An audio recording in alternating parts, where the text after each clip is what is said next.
So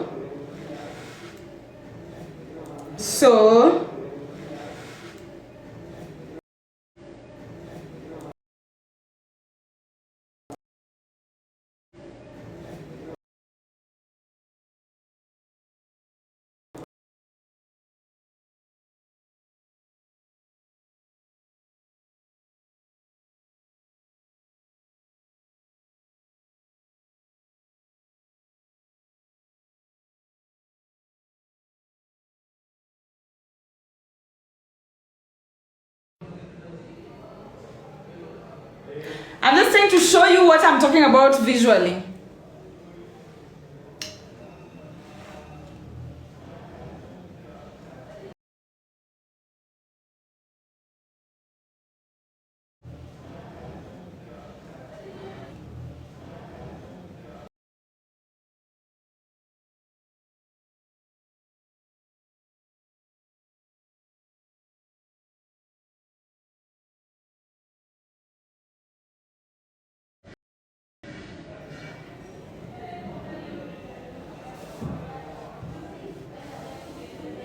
Yeah, the Wi-Fi.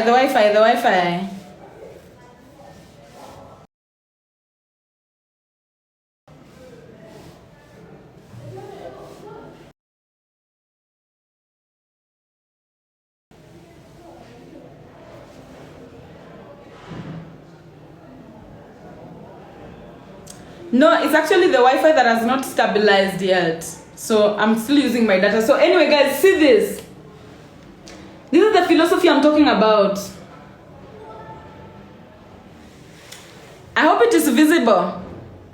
Can you see? Can you see this? The attack of the Achilles heel. When I'm talking about the attack of the Achilles heel, this is what I'm talking about. Good. Now, how does that happen? When you attack, if you want somebody to not know themselves, that is what you do to them. When you want someone to not know themselves, just target the Achilles heel.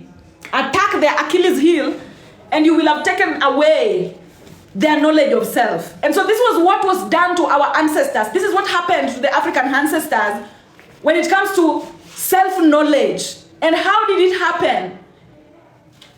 I will start. The Achilles heel is a point of weakness that can lead to downfall in someone or something with a strong constitution. Now, the concept of Achilles heel comes from a Greek philosophy, and you know the Greeks. Greeks were thieves who stole almost everything from Africa. That one I will tell it for free. Even in front of a Greek person, I will tell it for free. Now, this philosophy of the Achilles heel is actually a secret. This is a code. It is speaking in codes, telling you that if you want to kill a people, just kill their knowledge of self. When you kill their knowledge of self, then you've ruined everything, because knowledge of self comes at number one, Aquarius at number one.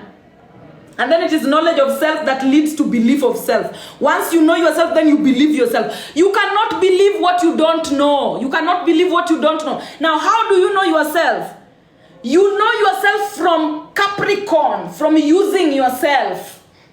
You know yourself from using yourself. My usual students, you know the language that I'm speaking about here. You first of all know yourself from using yourself. And you know Capricorn stands for your needs, your users of self. Now, prevent them, if you want to kill a people, prevent them from using themselves so they are naturally unable to know themselves. The attack of the Achilles heel starts at Capricorn. Prevent them from using themselves. Now, how do they use themselves? When you are born as a child. When children are born, they come here. Children do not come on this planet empty. If you give birth to a child, never think that that child has come to this planet empty. They don't come here empty. They come here with the knowledge of self that they utilize to, as a child learns to walk, as they learn to talk, as they learn to open their eyes, to open, you know, their ears to the world. They are learning themselves. They are learning to utilize themselves. Now, when it comes to Africans, we come from a history where the colonizer ensured that Africans were not utilizing themselves. I want you to comprehend what I'm saying very properly. We come from a history. No, where we come from.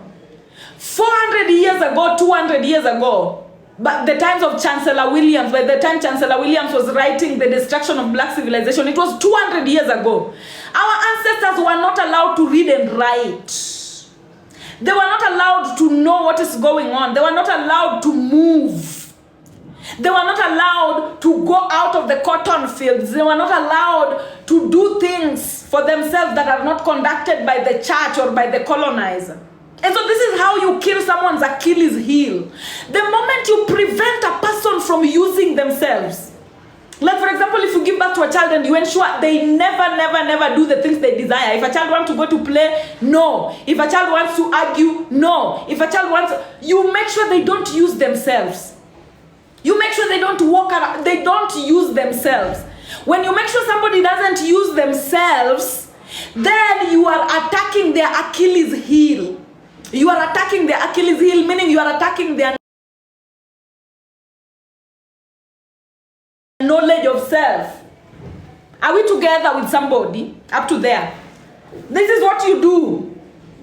When you're making sure somebody doesn't use themselves, you are attacking their knowledge of self, because knowledge of self comes from usage of self. Just like I told you, for you to know that a cup is for fetching water, you have to fetch water with it so that it holds water for you to know that it's actually holding water. Now let's go. Let's go with how the year goes. When does your Achilles heel get attacked? In December. December is when your Achilles heel gets attacked. How does your Achilles heel get attacked in December? By making sure you use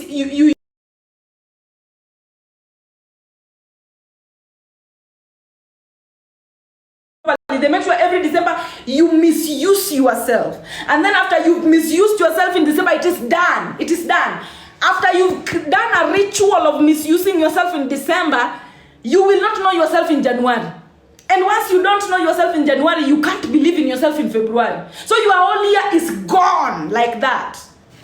That's how they attack the Achilles heel. I want you to get this into your head. Because once you don't utilize yourself, once you misuse yourself, you will not know yourself. When you misuse yourself, then your knowledge of yourself will be misused. It will be upside down. You know, if I'm somebody who I'm supposed to be teaching, and then every December I am doing something that is opposite of teaching, then it means that the knowledge that I will have of myself is opposite of who I'm supposed to become. So once in January you do not know yourself, then in February you will not believe in yourself.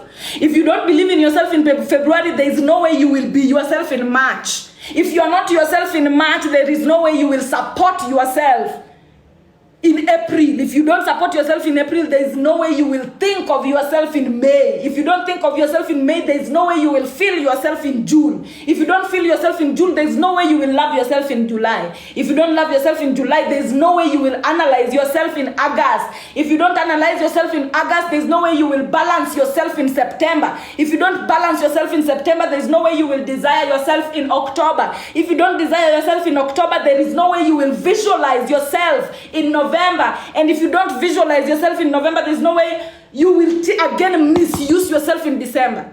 You will again arrive at December and misuse yourself again. And then you misuse yourself again in December. You go back to not knowing yourself in January. And you continue with the loop. You continue with the loop. So we must break the loop. First of all, how do we break the loop? Get away from thinking that in December you are supposed to be using. In December,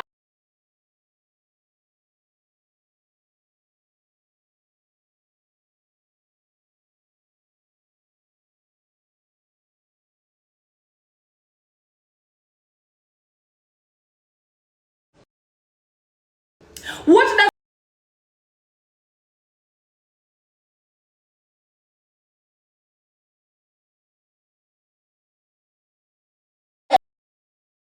the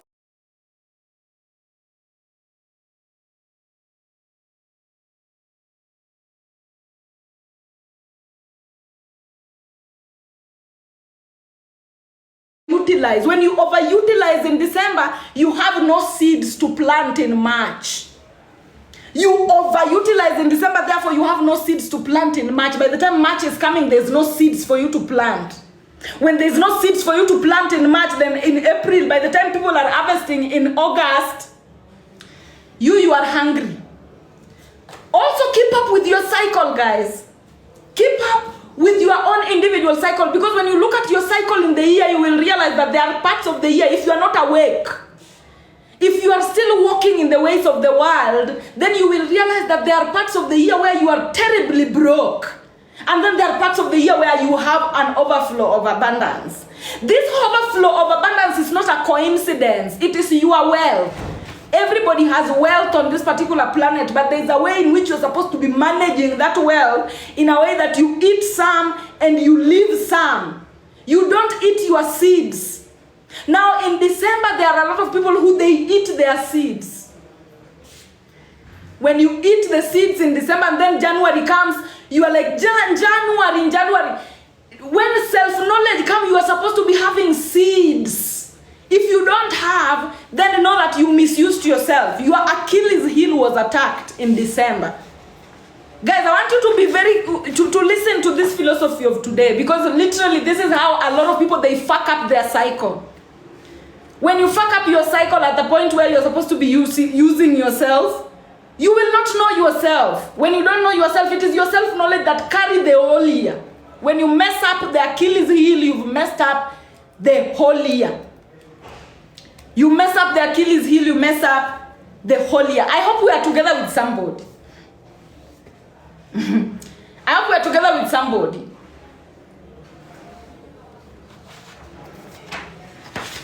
I hope we're together with some. Me, I will shout at you. There are pastors who shout in church and you never say nothing. Now look at me as a pastor. If you are uncomfortable with the way I shout, look at me as a pastor. You have pastors in church who shout the whole day. Look at me as a pastor. It will make you more comfortable. Please, don't make noise for me. I'm a pastor, I'm preaching. So let me preach. If you feel like it is noise, go to somebody else's church who you feel like it is kinder for your ears. Now, I'm going to continue. I'm going to continue. This verse that I was talking about, the 2 Corinthians chapter 5, verse 9 to 10. In fact, let me read it. I have my laptop over here now. Let me read this verse for you guys, because I'm hearing that it cannot be copy-pasted I'm hearing that it cannot be copy-pasted. You know, yes, that is me. No, I'm just telling them the truth. Somebody's telling me to ignore them. I just want to tell you the truth. I've never seen people go to church and tell pastor that, Pastor, please talk slowly. Please talk slowly. Here I preach. I'm not here to seduce anybody. Okay? You want me to speak slowly for you? Are you my girlfriend? You are not my girlfriend, my friend. I'm here to teach you. So I was talking about 2 Corinthians. 2 Corinthians. Yeah.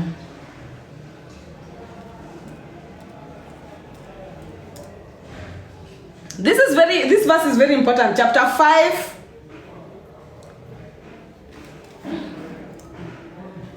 verse 9 to 10. I know some people, they cannot check it, so I'll check it for you. King James Version is in fact is what I want. Yes. So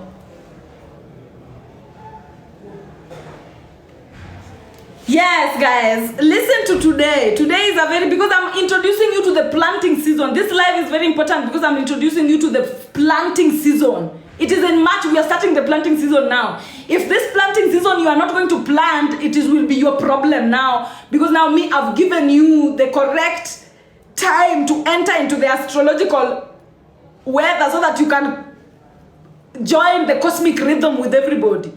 You stop complaining when the whole world is complaining. You are also complaining. You stop complaining. Now, this verse is saying, wherefore we labor, that whether present or absent, we may be accepted by God.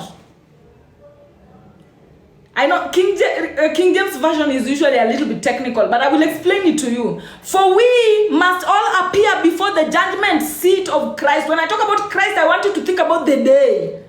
Okay? Therefore we labor that whether present or absent, we may be accepted. Okay. I just want a verse that is easy to nini for normal people. Where's that American version?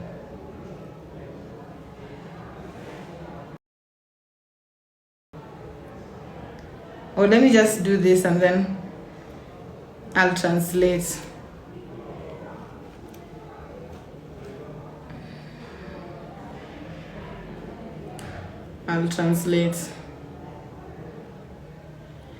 Wherefore we labor, that whether present or absent, we may be accepted by God.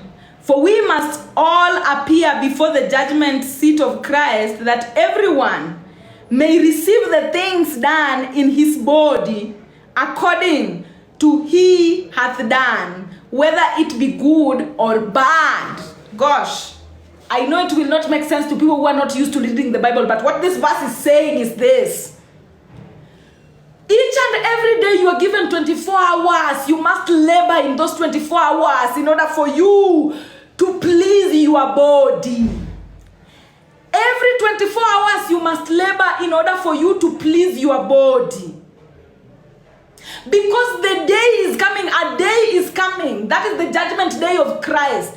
A day is coming that everybody will receive rewards according to the work that they have done. If you've done terrible work, if you are somebody who you don't use your 24 hours to please your body, when the judgment day comes, and the judgment day is the graduation day.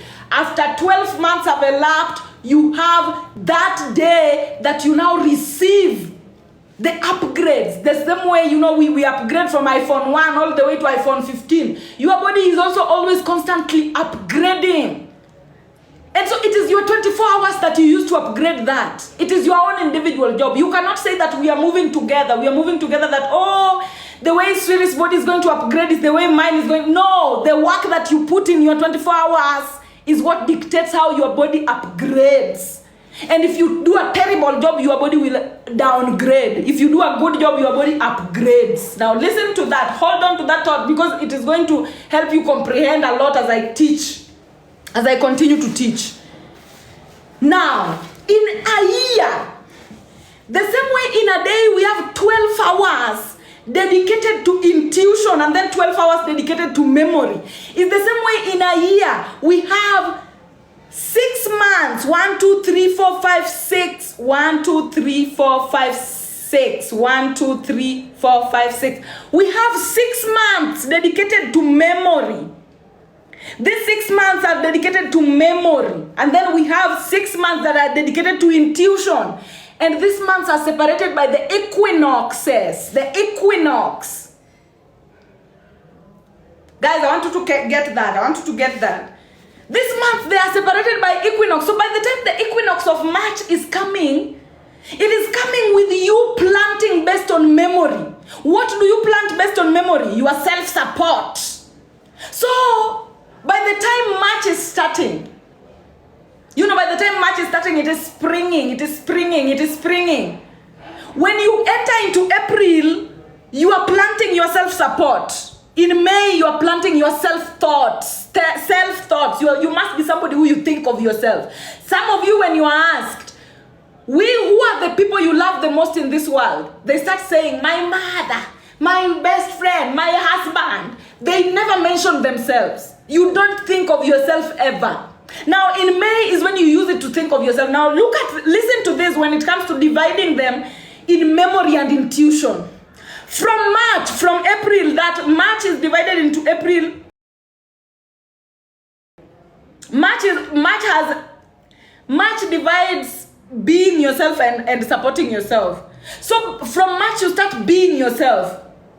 And being yourself is still at intuition, and also it comes to memory. So March has this being yourself as an intuition part, and it is what bonds memory. Once you become yourself from intuition, now when you go up, I'm talking about the equinox. Supporting yourself is memory. Supporting yourself is memory. Thinking yourself is memory. Feeling yourself is memory.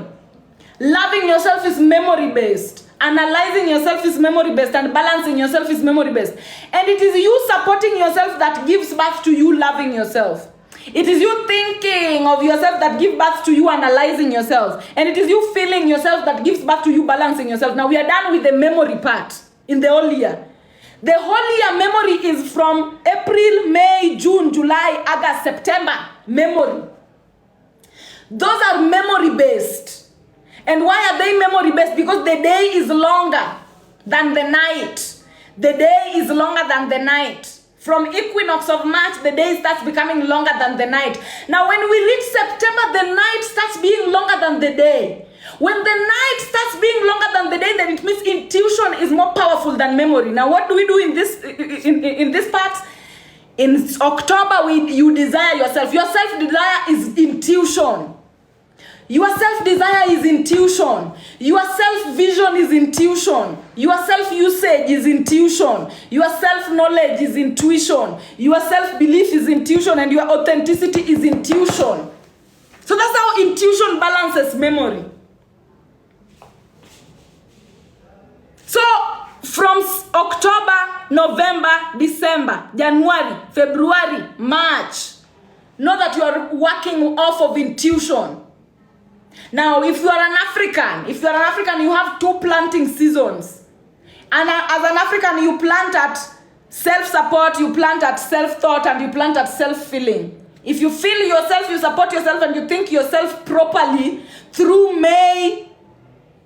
April, May, June, then your July, August, and September, meaning your self-love, your self-analysis, and your self-balance are going to be perfect. That you are going to harvest self-love, self-analysis, and self-balance. So where are we right now? We are at a season of planting. What are we planting? Guys, what are we going to start to plant?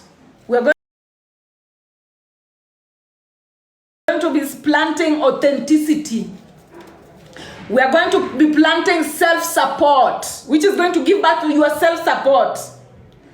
You're going to be planting authenticity, which is going to be giving back to your self-support. We are planting support, we are planting self-thoughts, and we are planting self-feelings. From April, starting from March, you plant your authenticity. Please, just get my point. March, you plant being yourself. In March, you be yourself. Be yourself. Literally. Use the self-belief you gathered in February to be yourself in March. And then April, you take the bull out. April is Taurus, the bull. April is the time that you take the bull out. Hey, thank you so much, Best Min. Thank you so much. April is the time you take the bull out. Self-support. You must support yourself in April. You must think of yourself in May. And you must feel yourself in June. When you do this, you harvest love in July. You harvest self-analysis in August. You harvest self-balance in September. This self-balance that you harvest in September is what you utilize to desire. Now in September, our ancestors used to say, you're supposed to prioritize storage. Because after September now, it is more intuition than memory. When intuition is more than memory, guys, when intuition is more than memory, then you know that you need to store. That is storage. Because intuition is a storage point. You store more. Desire, self-desire, that is what you're going to be planting with your intuition. Self-vision is what you're going to be planting with your intuition, and self-usage. It's what you're going to be planting. When you plant all this, you're going to have a self-knowledge, self-belief, and self-authenticity. Now, I hope somebody's getting something. We will repeat until you get. And if you are my student, you know that we repeat a lot. We repeat a lot. March, be yourself. April, support yourself. Exactly. March, you be yourself, and it is from you being yourself in March that will naturally, guys, get it also. Get it how it goes. If you be yourself in March, if you become your authentic self in March, and March is going to be coming with trials that is going to be shaking your authenticity. March is going to be coming with trials that are going to be asking you, are you yourself, bitch? Are you yourself, bro? Are you yourself? If you answer yes, I'm myself, yes, I am myself, and you pass all those questions, it is automatically going to give birth to your self-support in April. You don't have to worry. You just have to live in the moment. Live in the moment. If March is requiring you to be authentic, be authentic. It is that authenticity that is going to give birth to your self-support in April. Remember, everything is is connected. When you do well in March, April carries itself. When you do well in April, May carries itself. When you do well in May, June carries itself. This is a thing of elevation. It is a thing of evolution. And you will never look back again, because the mind, once it expands, it never goes back to its original form. So you will just keep on elevating and graduating into updated versions of yourself. I will continue. I hope you guys have gotten what I'm talking about.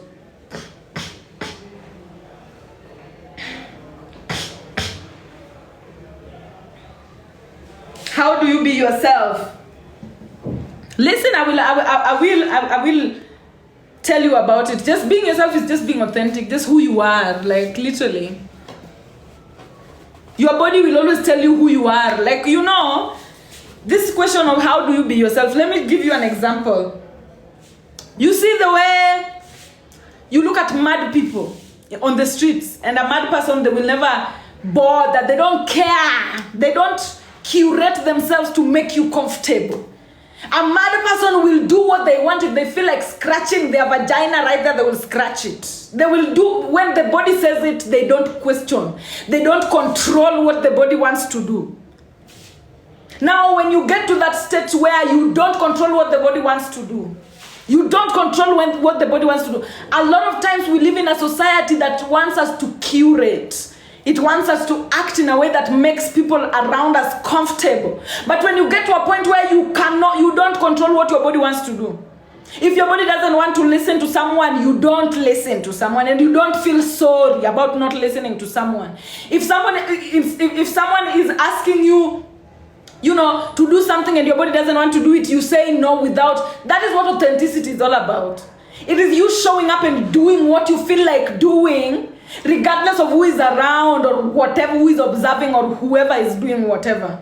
So that is what authenticity is. Now, I'll continue. I am bringing this conversation to Achilles' heel. You know, when I was posting about this conversation, I told you what we were going to be talking about mostly. Is the Achilles heel. And as I've showed you here, Achilles' heel is the attack of self-knowledge. Our ancestors' self-knowledge were attacked. As an African, you must know. We do not, you know, our ancestors used to tell the stories, the stories of their past people in an ever-ending chain. We used to have Kwerewa, like our grandmothers and our whatever. We used to have our stories told in an ever-ending chain. And then the colonizer came and broke that chain. When they broke that chain, they tampered with our knowledge of self. With our self-knowledge. Now, how did we use to amplify our self-knowledge? As I always teach, I always tell you that January is self-knowledge. February is self-belief. March is authenticity. April is support. May is thought. June is feeling. July is love. August is analysis. September is balance. October is desire. November is visualization. And then December is utilization. Now these things, they marry each other. For example, in December, it is out of you using yourself in December that you know yourself in January.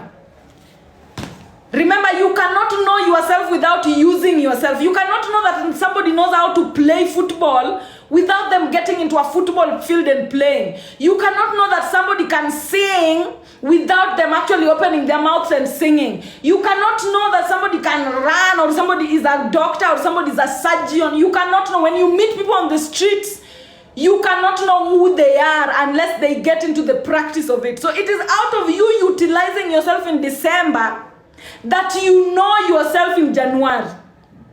Now, if somebody wants to attack you knowing yourself in January, they must come to December and cut off your utilization of yourself.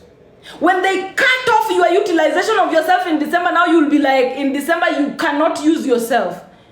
So by the time January is coming, you don't know who you are. And when you don't know who you are in January, you will not know what to believe. And so this is what the colonizer did.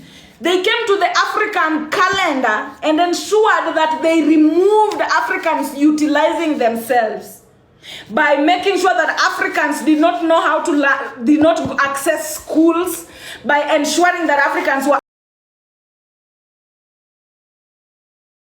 annihilated and removed from global contribution. They made sure that all Africans who had utilized themselves, their history were not anywhere for their descendants to read. They ensured that Africans gave birth to descendants who looked down on them because there was no record of Africans utilizing themselves. Now, if you don't know how to utilize yourself, or if you don't utilize yourself, you cannot know yourself. And so when somebody wants to attack the Achilles heel, they first of all cut you from utilizing yourself.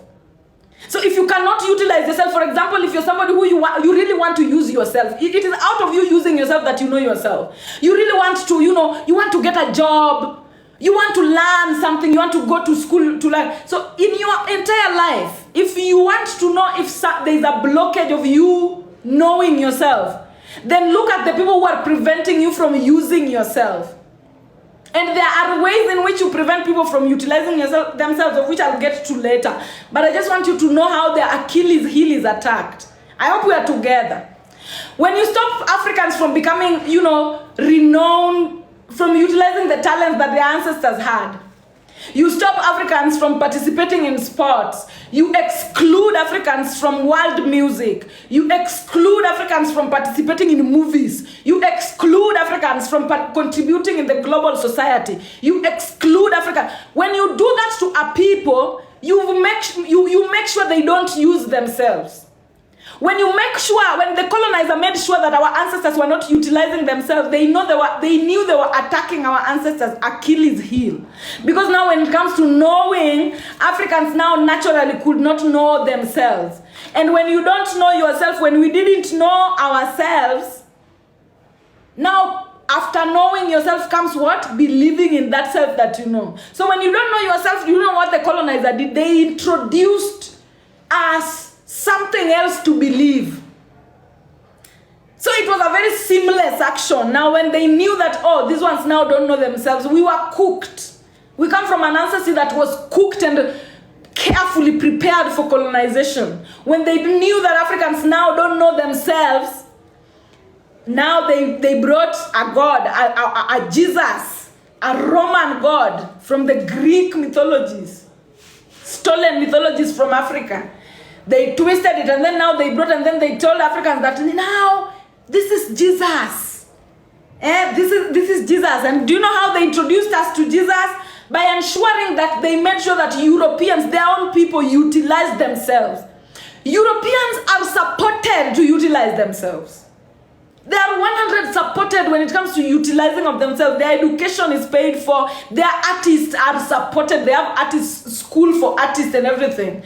So then they were supported to know themselves. And then the version of themselves that they supported to know, that is what now they brought to Africa. And then they told Africans, now this is what now you worship. This is what now you believe in.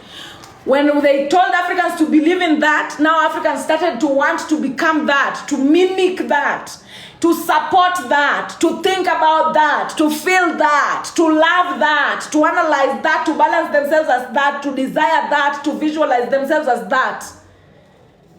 And so we keep going into the American dream, when literally the moment you want to know yourself, you must utilize yourself. And this is why I teach literally for people to use the day. Use the day. If you want to become a good dancer, you must start from somewhere. You must be willing to be an amateur. You must be willing to go through the shame of being laughed at for not knowing certain moves properly when you're starting. That is the price every expert has to pay. That shame, that embarrassment, even doctors, they feel it. Even surgeons, they feel it. There is a position where you must go through the shame of not knowing when you are utilizing yourself. You must go through the shame of being a starter, a beginner. Okay, so this is why I encourage so much for us to utilize the day. It is not late.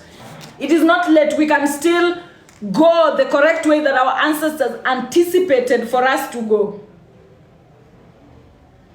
So in the book, there's a book that is called the Miseducation of the Negro. When you Google it, you will just see it. It's by something, Carrie Woodcutter or something. The Miseducation of the Negro has the synopsis, very clear highlighted points. It is impossible to be yourself using someone else's identity. Some people you think, you know how some people we tell, when we are talking against Africans trying to look so much like West, like the Europeans. And then some people are like, oh, just let people to share culture. Just let Africans to share culture or whatever. You can never. It is impossible for you to be excellently yourself using someone else's identity. You will never be excellently yourself when you use somebody else's identity or you bow to somebody else's God. Remember, the Bible says, thou shalt not bow to any other God before me. Now that is your body speaking. Your body is telling you you will never bow because you don't even know what yourself you look like, and then you're going to bow before somebody else that you're seeing. Why aren't they bowing to you? If somebody is not bowing to you, do not bow to them. You must only bow to your own God. And then after bowing to your own God, now you get out of yourself and you recognize other gods that exist outside of your own God. And your own God is your body. You are created in the image and likeness of your God, meaning you look like your God. If you want to know what your God looks like, look in the mirror. You will see your God. Now, school systems in ancient times awakened totems. We had schools in ancient Africa, you can even Google it. One of them was called the House of Life University in ancient Kemet. These schools in ancient Africa, they were awakening totems. And this is something that certain African schools have held on to up to today. In Africa, you will find schools that are called Impala, schools with names of animals. Literally, these were ancient African schools. Kids used to go there to awaken their totems. Kids who are very confident, they would go to schools of lions. Kids who are very divinely feminine would go to schools of elephants. Like literally, schools were there to awaken totems. But today, schools that were created by the colonizers are there to culturally indoctrinate and separate offsprings from their roots. This is talked about even in the Destruction of Black Civilization by Chancellor Williams. It talks about how the colonizer started by separating the illiterate Africans from the literate. They created an illiterate and literate Africa, where now the ones who had the white man's education considered themselves literate, and then everybody else now was illiterate. That was one of the rifts that were created in Africa that separated. And this rift grew so much that it started now becoming a rift between the young generation and the older generation. Now the young generation, they reached a point where they felt like they were more educated than the older generation. It is a rift, divide and rule, divide and rule. And so guys, up to there, I'm going to introduce you to the 666 illusion.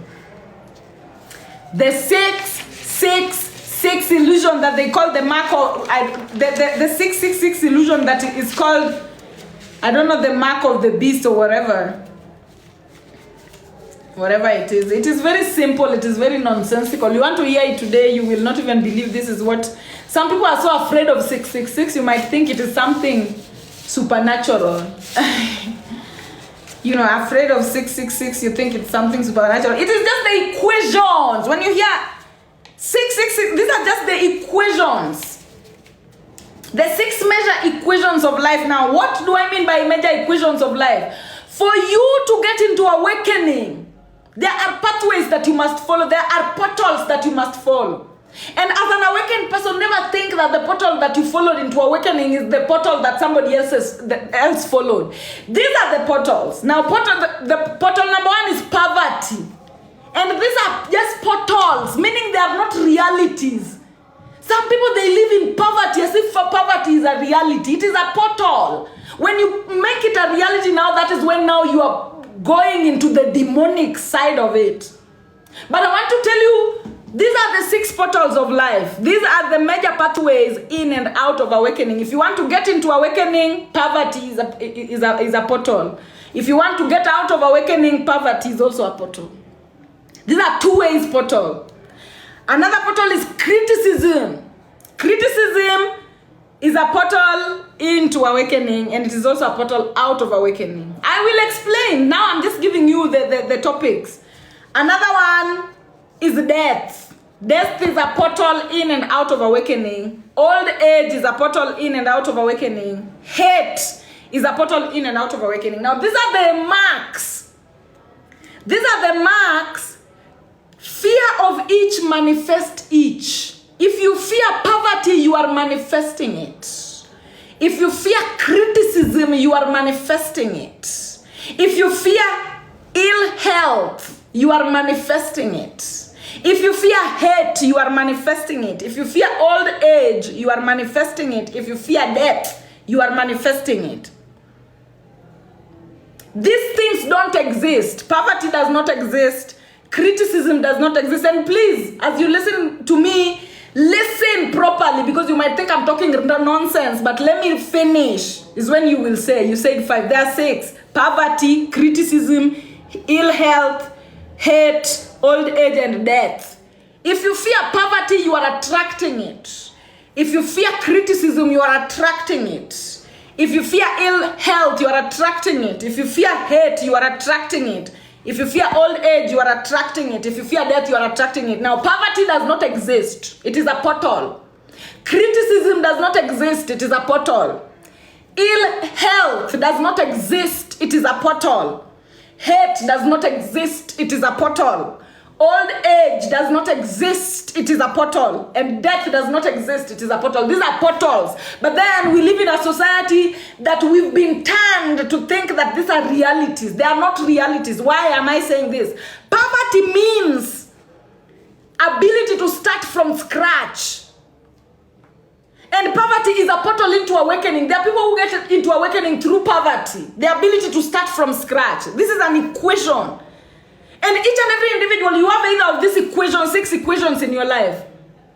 These are the major equations in life. There are people who their equation is poverty. There are people who their equation is criticism. There are people who their equation is ill health. There are people who their equation is hate. There are people who their equation is old age. There are people who their equation is death. So nobody has your question. This is why we always say nobody has your question, so there's no need to compete.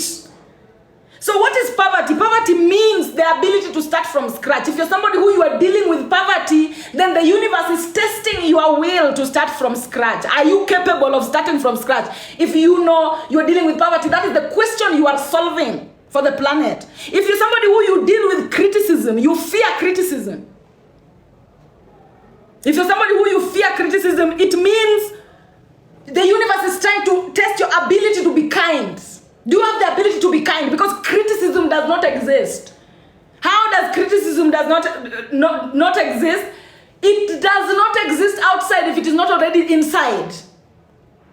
If it is not already inside, it does not exist outside.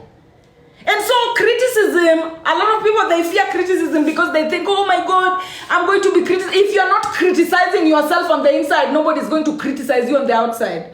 Life is a battle between your brain and your heart. And if you are somebody who you think it, the moment you think it of yourself, know there is somebody outside of you that think it. Immediately you think it of yourself, a stranger. The moment you think it of yourself, know you've given birth to it on outside of yourself. And so criticism is there just to test your ability to be kind. Are you capable of being kind to yourself? The moment you're kind to yourself, you will never experience criticism in your life. Same to poverty. The moment you are courageous about starting from scratch, the moment you're courageous about starting from scratch, you will never fear poverty in your life. If you're somebody who you are capable of being kind to yourself, you will never fear criticism. Ill health, disease. Disease means the universe is trying to test your ability to reverse reality. You see the way when you are editing videos, you're capable of reversing. Now disease or ill health is the universe testing your ability. Can you reverse? Can you reverse? Can you repent? Can you change your perspective? Can you change your direction? Can you make a U-turn in your life? Hate does not exist. Literally, when you're somebody who you deal with hate, know that the universe is trying to test your capability of loving yourself. The moment, as within, so without, as within, so without, as within, so without, as within, so without. When you love yourself on the inside, lack of love from other people will never bother you. It will never bother you.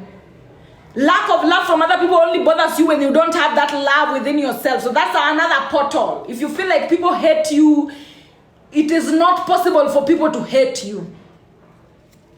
People only reflect what is already going on inside. And if somebody hates you and you don't hate yourself, you will not see it as hate, ever, because you don't have a receptor for it. Old age, literally there are people who the moment you're somebody who you fear old age, it means you lack the ability to embrace evolution. You lack the ability to embrace evolution. You don't like to evolve. You don't like to grow. And listen to these things, because I'm going to tell you how these are the things that are keeping the compact majority at low vibration. Now death means, if you're somebody who you've dealt with death, the universe is testing your ability to embrace transitions. You know, on TikTok here, we always have transition where people are transitioning, like they are like this, the next minute, choop, they've done this, they've transitioned into something else. That is what death is. And death is necessary. It is a part of life. You must transition. There must be transitional points in life. And transition comes with death of other things. Death.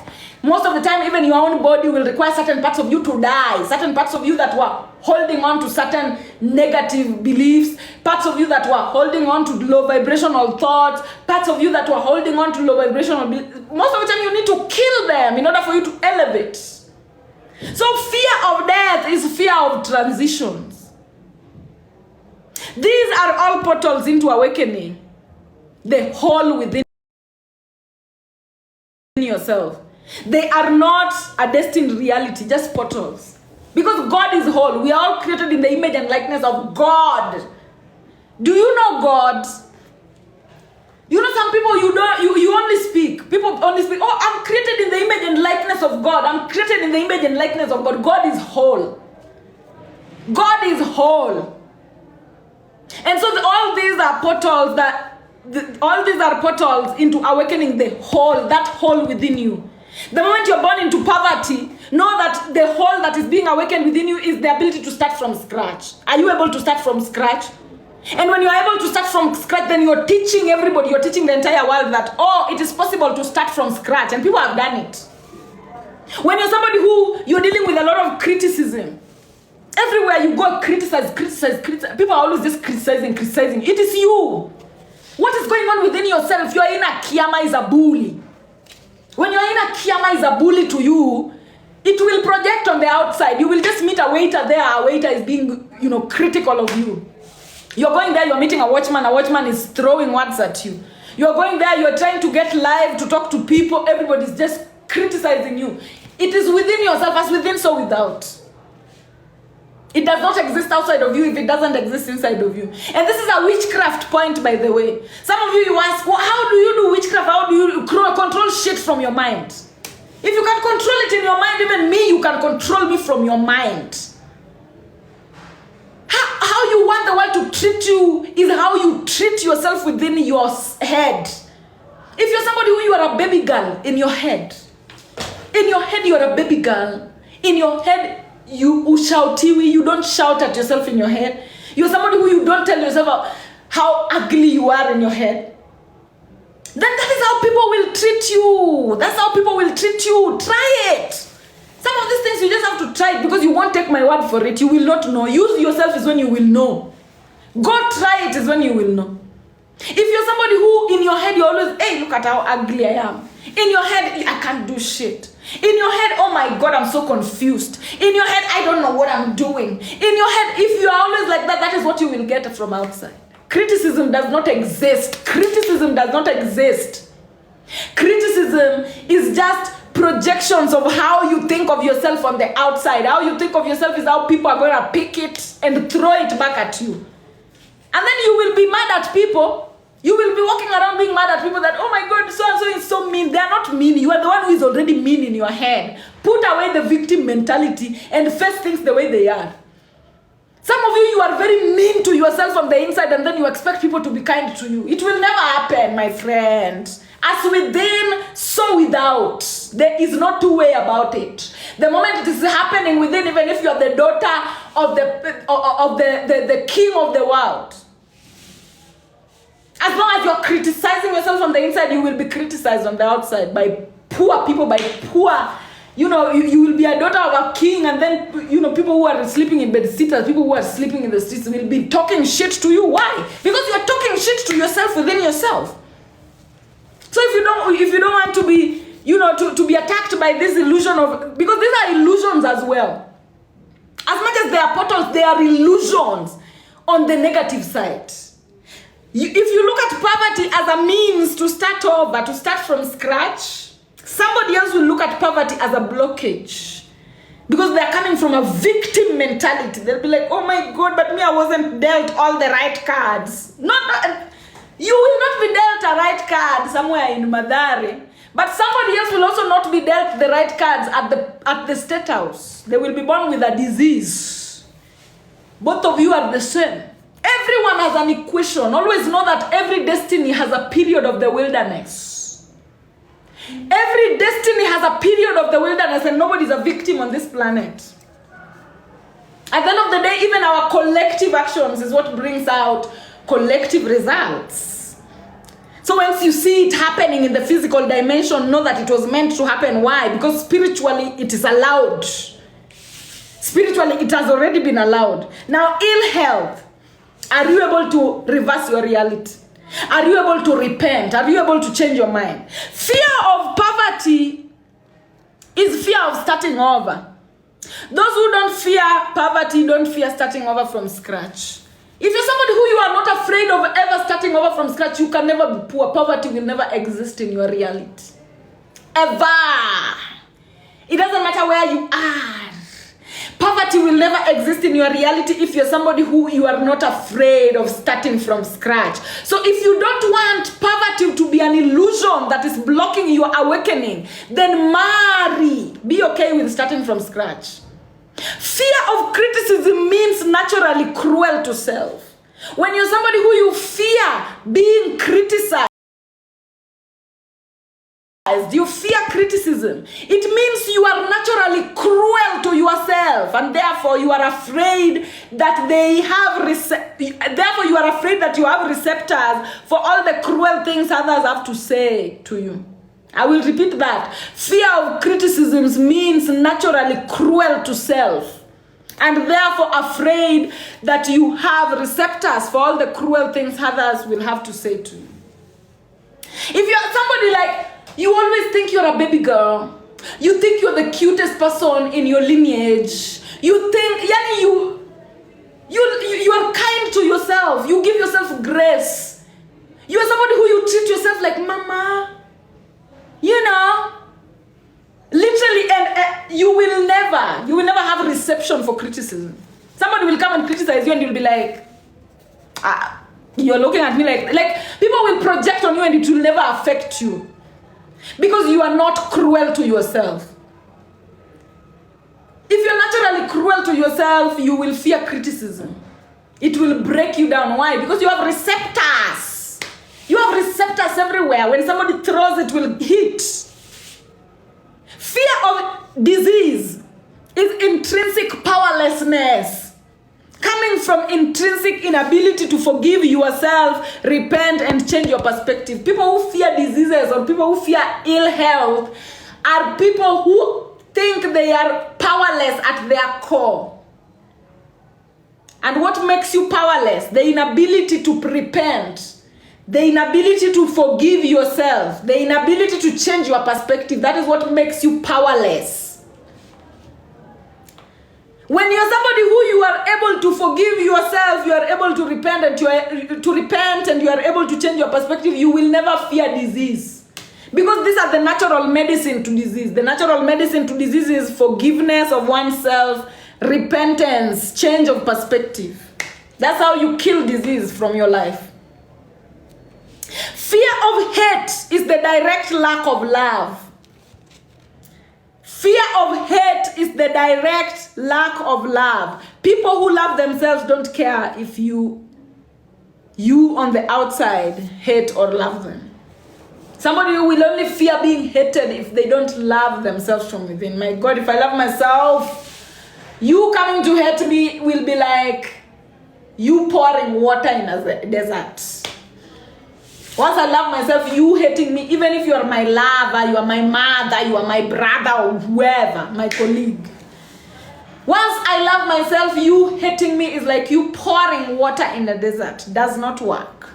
And so if you find yourself that you fear being hated, then it means that is a direct translation that you don't love yourself. Kill the illusion. Fear of old age is the fear of movement. It is the fear of evolution and growth. There are people who fear growing old. You fear old age. It is not old age that you fear. It is not the wrinkles that you fear. That is not what you fear. What you fear is movement, evolution, and growth. And as long as you're not moving, you are not evolving, and you're not growing, wrinkles are bound to show up. So you see, when you fear it, you're manifesting it. You're fearing it, you're manifesting it. Lastly, we have the fear of death. The fear of death is the fear of change. It is the fear of transitions from one reality to another. People who fear death, they fear change. They want to stay stagnant. And so these are the 6 illusions that once you're subjected to your life, you must manifest hell on earth. Because the fear of each is the manifestation of each. You fear poverty, you are manifesting it. When you fear poverty, it means you fear starting from scratch. So you are manifesting poverty. If you fear criticism, you fear being criticized, you are manifesting it. If you fear disease, you are manifesting it. If you fear hate, you are manifesting it.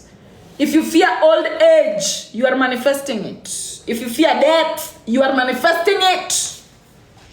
When you fear, these are the things that when you fear, these are the 666 portals. You enter, you don't come back.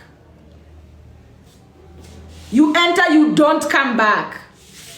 I fear poverty, meaning you fear starting from scratch. And when you fear starting from scratch will come at you. It will come at you until you don't fear it anymore. You will start from scratch until you don't fear it anymore. The universe will make sure you start from scratch until you don't fear it anymore. So don't fear starting from scratch. Always be ready to leave everything and go. Always be ready to leave everything and go. That's how you kill the illusion of poverty. It's a portal. It's a portal. So the 666 illusion comes when, and this topic is very broad, by the way. This is just me scratching the surfaces of it.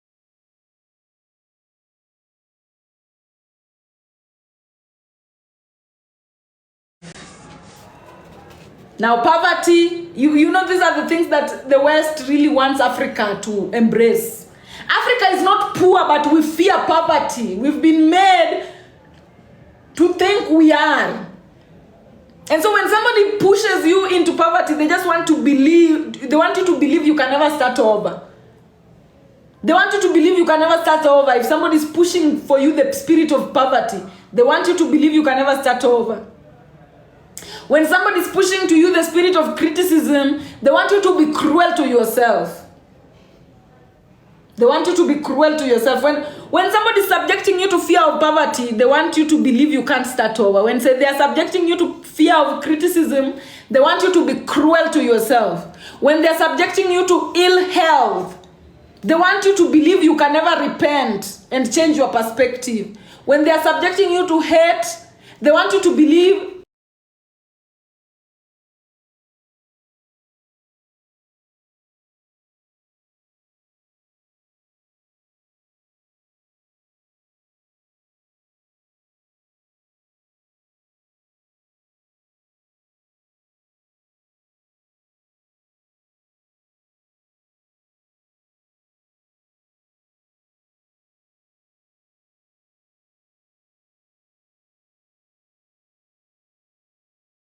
old that looks way older than somebody who is, like, let's say 30.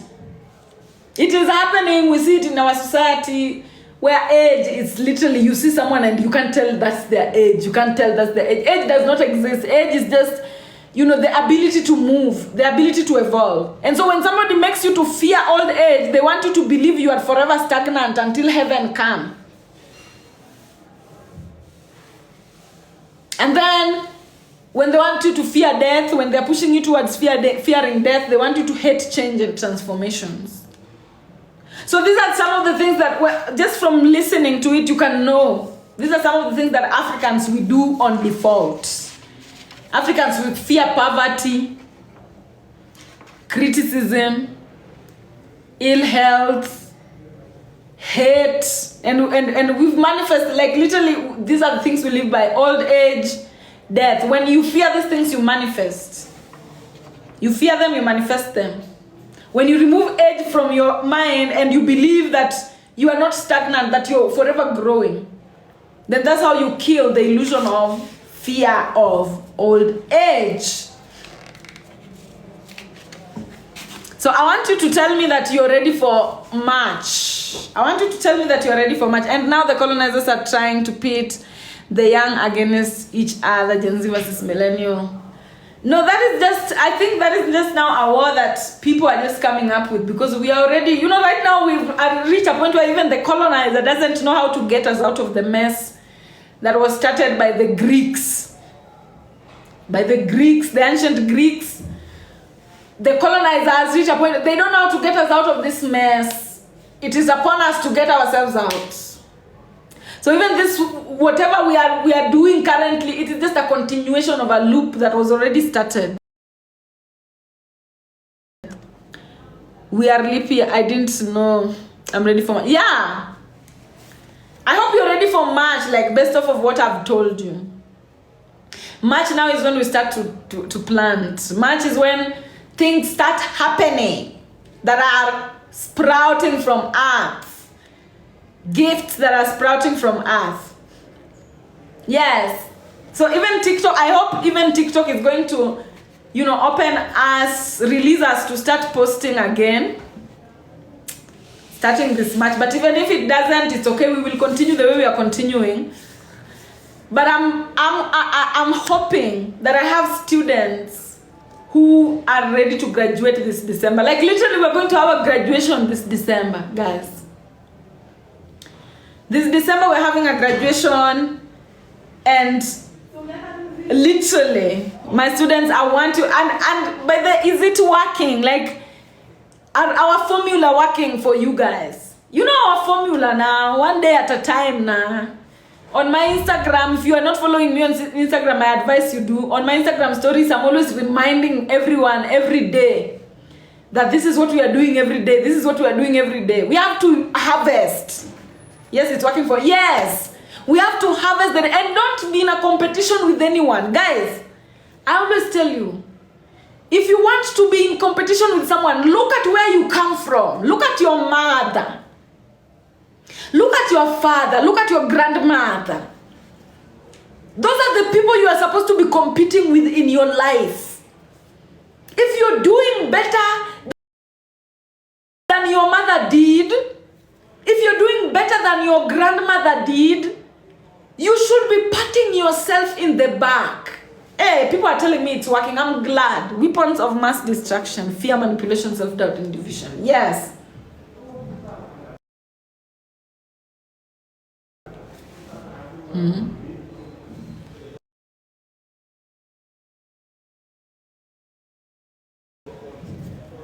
Don't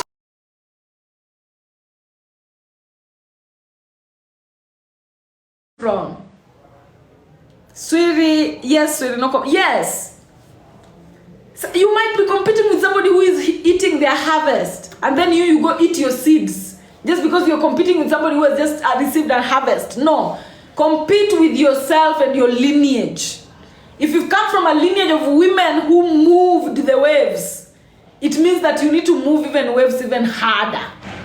If you come from a lineage of women who are presidents and you need to be harder. But if you come from lineages, some of us, our work is very easy. Some of us, our work is very easy. Some of us, our work is very easy because the bar is low. The bar is low in our lineages. Me personally, my mom, the bar is in the ground. The bar is on the floor with my mother. And I love it because I need to rest. I need to rest a lot. When the bar is low, it means more time to rest. More time to rest. More time to rest. Don't compete with anybody else on this planet other than your own lineage. And make sure that you're moving slowly, my dear. Mwendo ni wakobe. Mwendo ni wakobe. Somebody is asking me, how do you overcome death? Energy once created cannot be destroyed. Energy once created cannot be destroyed. It can only be transformed. For example, look at water. Water once created cannot be destroyed. You cannot kill water and say now that this water does not exist. You can only evaporate it. You can freeze it into ice. You can liquefy it. You can make it gas. You can make it liquid. You can make it solid. But you can never kill water. So look at death like that. Energy once created cannot be destroyed. It can only be transformed and transmuted. The first rule of quantum physics is that energy once created cannot be destroyed. And that carries a lot of things. Guys, thanks you so much for the gifts. What about the 13 months? Yes, 13-month theory, it is real, guys. Start counting from number 1. When you start counting the 12 months, you realize you have 13. Because you can never start counting from 1. Counting starts from 0, guys. Counting starts from 0. You don't reach 12 by just having 12. There's 13, which is the 0. The 0 is space, the womb, the nothingness, the dark. That is what everything comes from, the dark. Everything comes from the womb. Everything comes from space. When you hear NASA people saying, we are going into space, know that they are going into the untouched. For example, tomorrow is space. Right now we are here today, I'm live with you guys, right? This space has already been occupied. This is now matter. Now matter is everything that occupies space and has got a mass.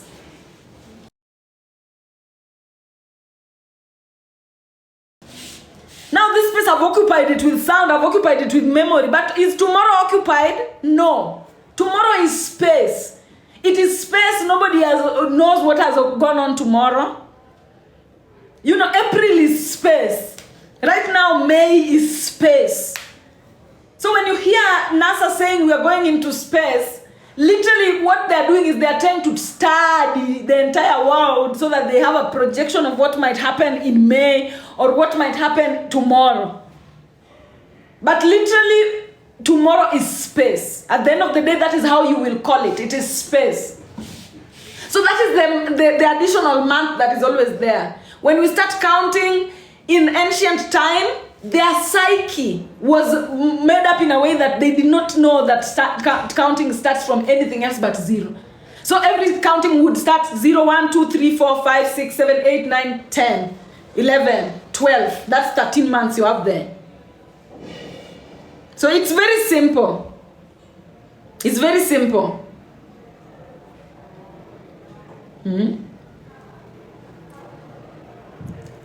The 0 is always there. The 0 is always there. And the 13th month, when you research about it, when you read about it, I don't know whether you guys, if you're interested, go read about it. The 13th month is not normal as the other months. It is space. It is space that is represented by 1 a day. It is a space that is represented by a day. You're back. Okay. March is not number 1, but March is the beginning. Guys, when I say March is not number 1 and March is the beginning, I want you to listen to know this. When a woman gets pregnant, okay, when a woman gets pregnant, she carries her pregnancy up to the 9th month. Now, the 9th month is the beginning. But it is not the one. It is not where the start. It is not the start. It is just a beginning.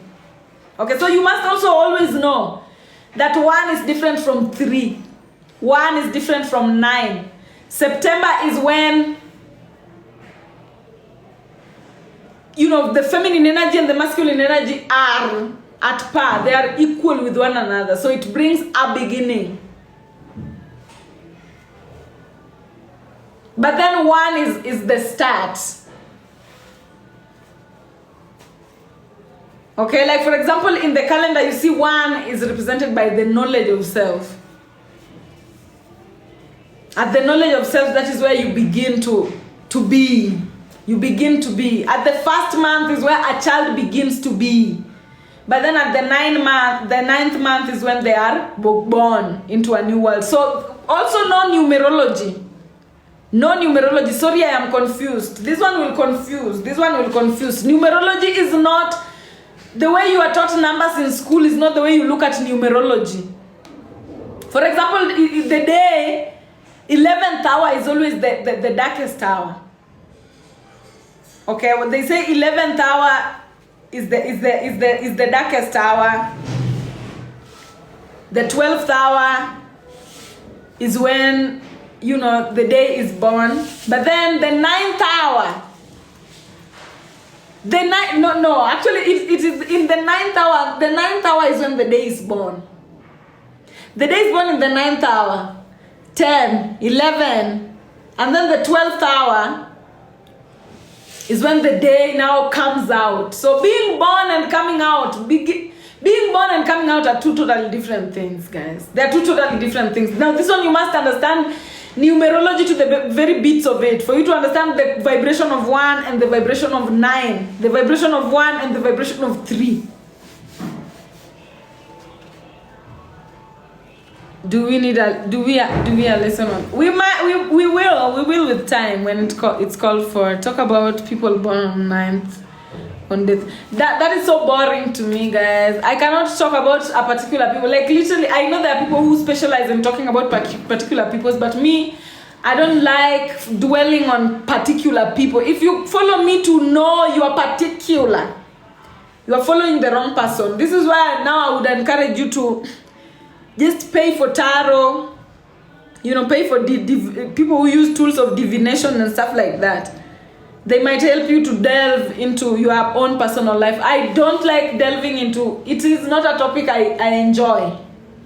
Me, I just like to study things from the surface, huko. I don't get deep into individualized. I don't like it, I don't enjoy it. What of twin flames and soulmates? Yeah. This topic of twin flames and soulmates, me, I never want to talk about it. I never want to talk about the topic of love. Because first of all, I feel like it is so upside down in our world. It is a topic I'm still learning as well. Yeah, I don't like to individual. Guys, I get bored so fast.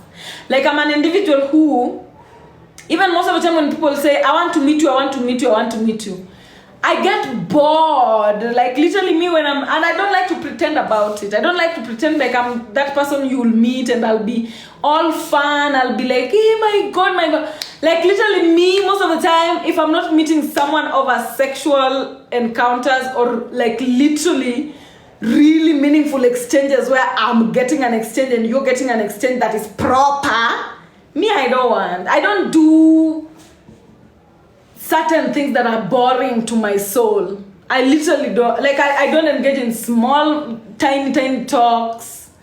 I'm very intense. I'm very intense. So, I'm not the type of person that will be fun if you want to manifest me just to meet me and have some small things, you will not have fun with me.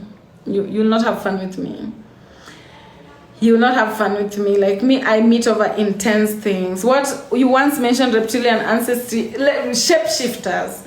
Like for example, when I tell you, most of the time people think that it is just white people that are reptilians, that it is colonizers that are reptilians. Yes, colonizers have a lot of reptilian energy, but this is a natural thing. And me, I've never seen reptilian spirits more than Kenyans. Literally in Kenya, every household has a lizard. If you are in Kenya and your house doesn't have a lizard, I'm telling you, you are not a reptilian energy. You are not a reptilian force, but you live among reptiles. Kenyans are the most shape-shifting people you'll ever meet on the planet. And even when you look at how they behave, Kenyans will support you today, and then tomorrow they'll change like, oh, we were never doing that. That was not... Like literally, reptilian energy is shape-shifting energy. It is an energy that is able to camouflage. You talk of thoughts come from someone who knows you so well. I can't understand that. Swiry, understand that. Swiry,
yeah, Guys, Kwanza, let me just tell you.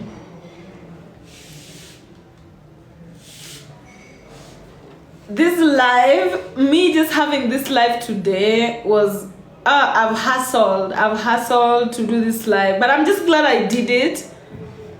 I'm glad that I've done this live because I feel like, you know, today there was just energies that were not wanting me to come live today. But I'm glad I've done it regardless.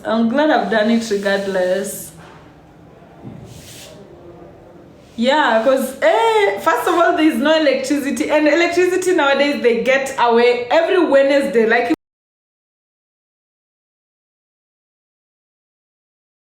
even last Wednesday, there was no electricity. And then the other days, there was electricity. Yesterday, we lost electricity during the rain. Today, I was just like... But anyway, we will do it. We will keep on doing what we need to do. Love you so much. I love you guys too. Because me, I am building my school from here, like literally.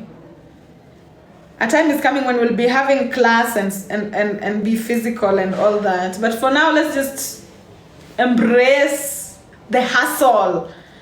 And you people who are here with me as I'm hustling now, oh yeah, Madesu, thank you so much. Guys, gift me as well if you have gifts in the comment section. You people who are here with me as I'm hustling now, you will, hold on, you will be the testimonies someday. When now the university is universitying, you will be the testimonies. For now, let's hustle. Oh, thank you so much, the Royal Queen, Misan Male, thank you. Nola, thank you. Justin, thank you. For now, let's hustle, man. Let's hustle. And there's, so much discovery going on. So much discoveries. When you see the arms to plant, is it also helping? When you use the arms to plant, yeah, first of all, having plants literally. Oh, guys, thank you so much. If you have gifts in the comment section, just shower me. Having plants, literally, you watering your plants all the time or just having plants, it helps your body to get into the rhythm of creation, the process of being patient and constantly watering your life. Having plants and ensuring they stay alive is having watering sections of your life. So even plants, it's a lesson I'll teach, because different plants, they also represent different parts of you. For example, if you're somebody who you like keeping plants that are desert plants or plants that have thorns, as you water plants that have thorns in your house and they blossom, it means you're watering your own self-protection. When you water the succulent plants and they make it and they grow, it means you're watering the kind parts of you. Like different plants, they represent different parts of the body, and as they grow around you, they also represent those parts of you. And you will always know. If you're somebody who you're keen and observant, you will always know that the plants that were around you when you were growing up, they keep following you everywhere you go. You will be young growing up, and then when you go to university, you will find the same plants are there. You go to a residential area, you find the same plants are there. You go, if you are such kind of a person, take note. Take note of such kind of things, because those are you. I always say you are your environment.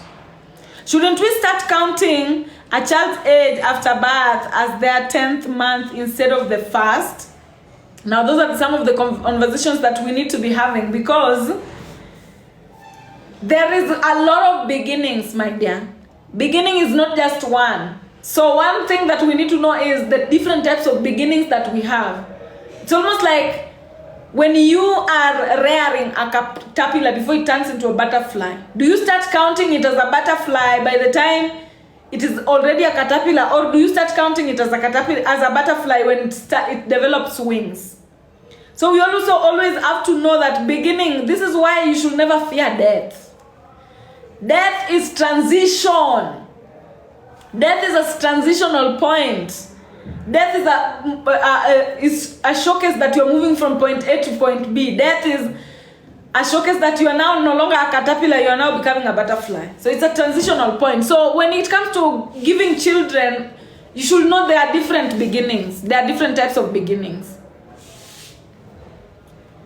Graduation is going to be there for people who are going to graduate, and literally I will not even need to tell you that you are graduating. You will see it by yourself.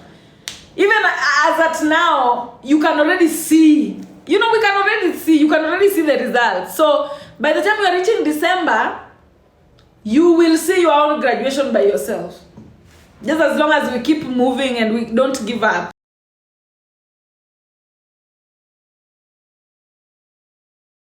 That is what creates.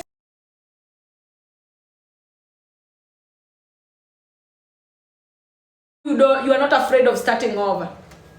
So if you're somebody who you are afraid of starting over, because abundance comes with constant starting over. If you're somebody who is a farmer, you know a farmer will plant and then they will have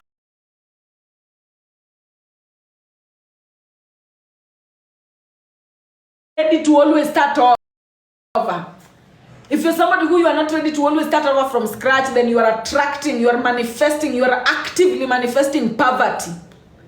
So that's how poverty does not exist. It is just the fear of starting over. And when you accumulate fears of starting over, like you don't want to start over this year, next year you don't want to start over, the next year you don't want to start over. By the time you are reaching 5 years, they've accumulated strong enough to become poverty.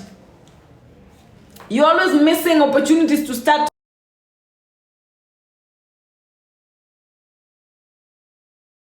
No, isn't not spirituality good to celebrate or marry in November?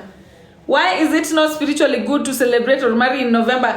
From September all the way to March.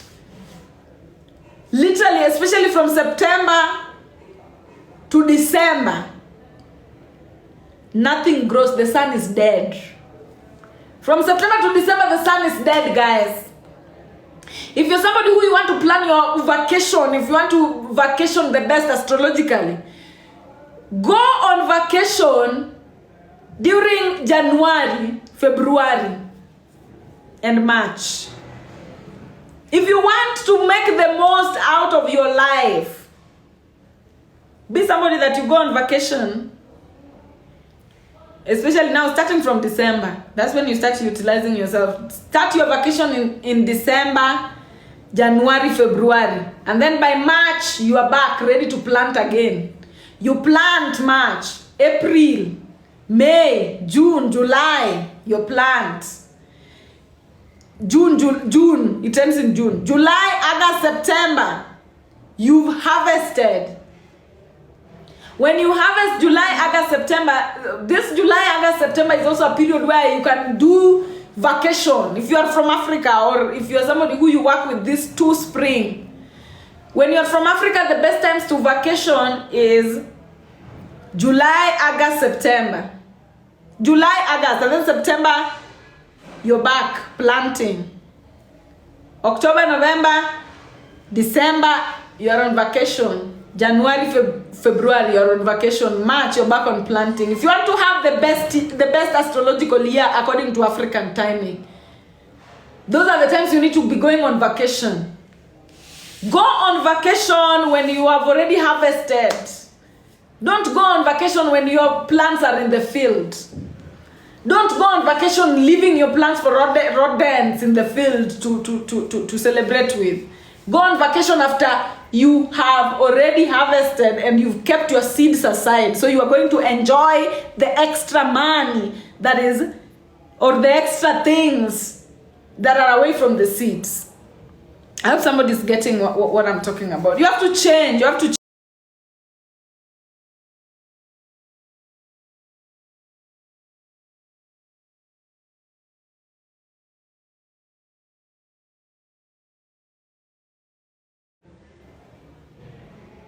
I mean, September, October, November, December. Those are the times that you are planting, I mean.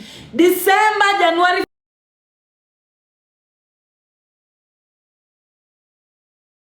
Planting, I mean. December, January, February. Planting, I mean. December, January, February. Don't plant. And you.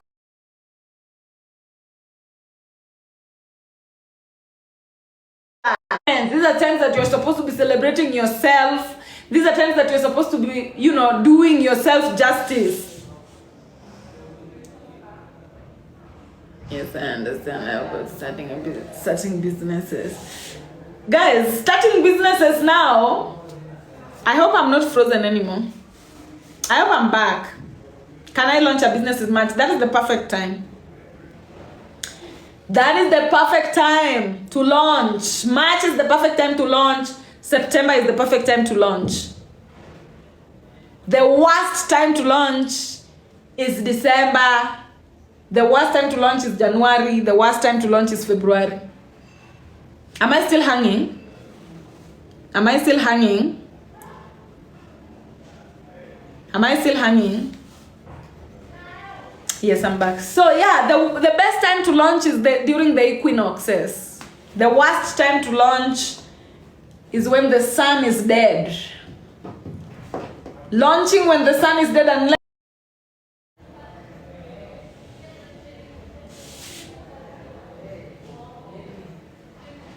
never celebrate April Fools. Never celebrate April Fool's Day.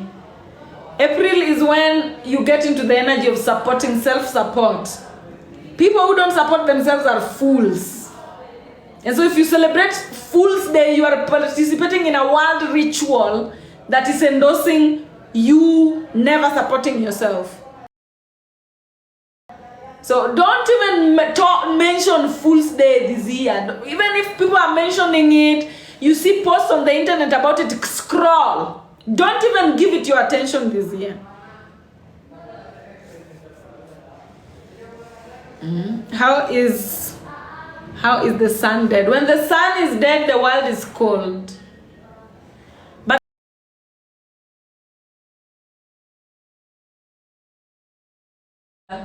the people who don't live in Africa, they have a period when the sun is dead.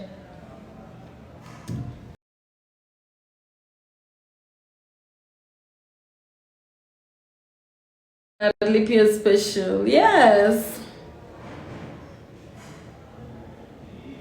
Leap years are literally the time that we have that one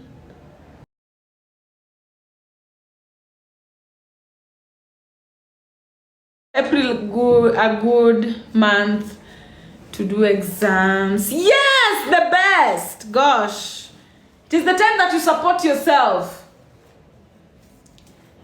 So literally exam is about you supporting yourself. So yeah, show up for that exam.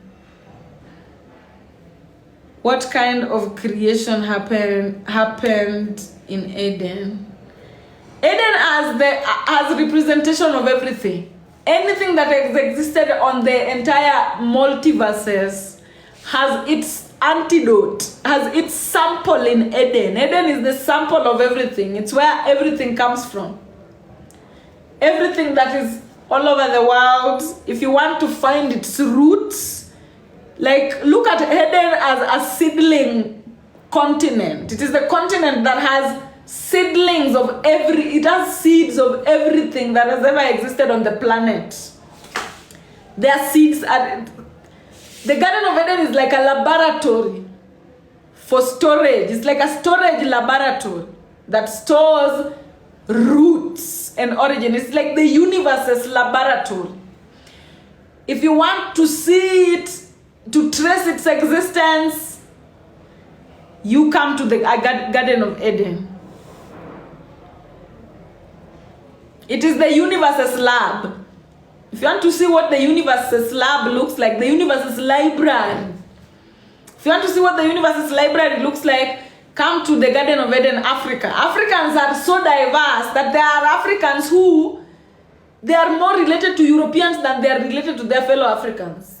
You know, as Africans, there are Africans who they are more related to Asians. They are more related to the Asian people, to the Russians, than they are related to their fellow Africans. Africa has genetics that the world has never understood. There are some DNA in Africa, and especially West Africa, that the world does not know how to explain. So Africa is the hub, it is the laboratory, it is the library of the world, of the entire multiverses. Africa is the library. You see the way when you want to go check and find reference, it is Africa that nature goes to. So even Brazil could not exist without Africa. The Amazon forest could not exist without Africa. Africa is the beginning of everything. So respect yourself when you are inside here. I get so angry when people don't respect themselves when they are inside here. If you don't want to respect yourself, go to Europe, go to somewhere else, go to Asia. But when you stay in the African continent, you must respect the deities that are here, man. The deities that are here are not a joke, man. And you guys will see it. Probably right now you are like, oh, what are you talking about? Where are they? You will see them.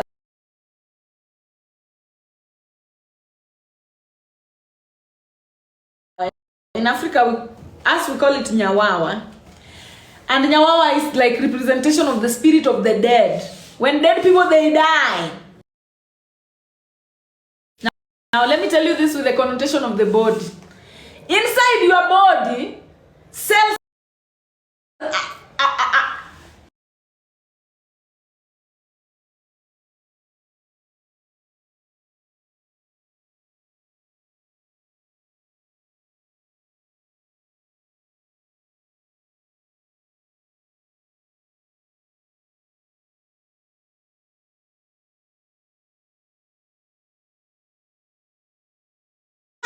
at a particular time in ancient Africa where all these cells needed to be escorted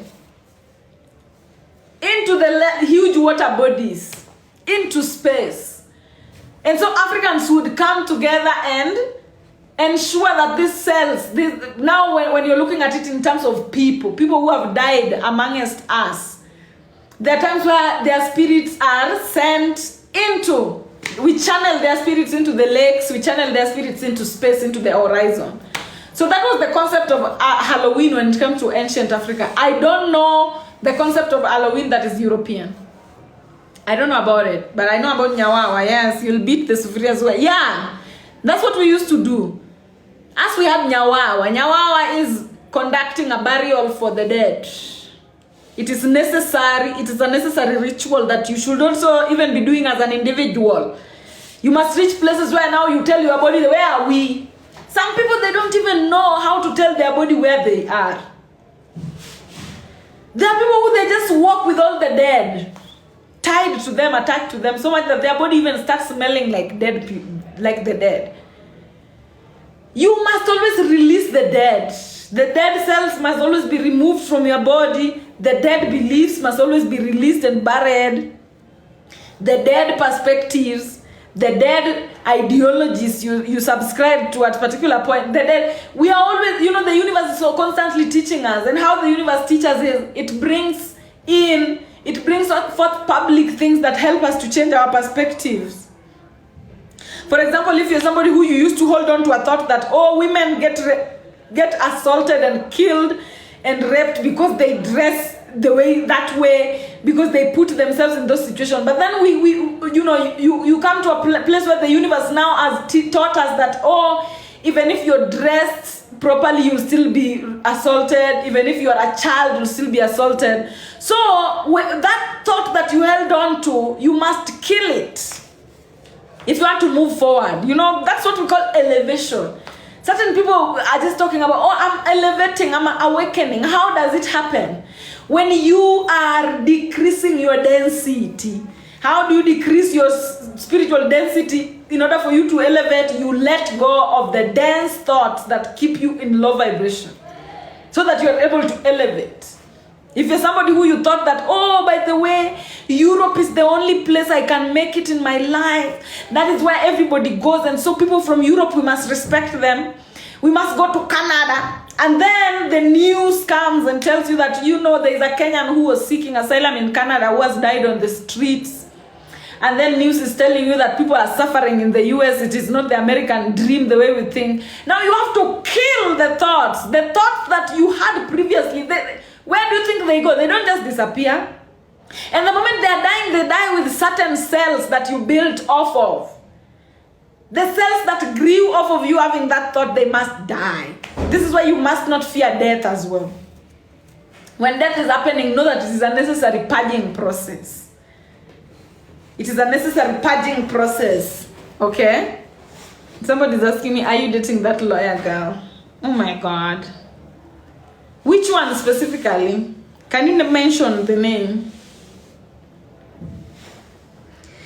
What is the correlation between Jesus and the sun? They are the same thing.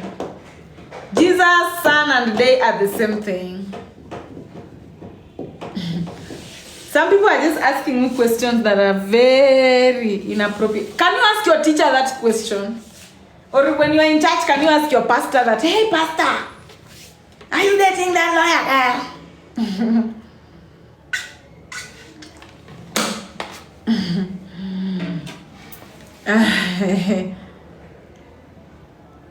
Yeah, I have noticed students who are keeping up with my dating life. I must have a lawyer in my life, guys. It is unnecessary. It is very necessary.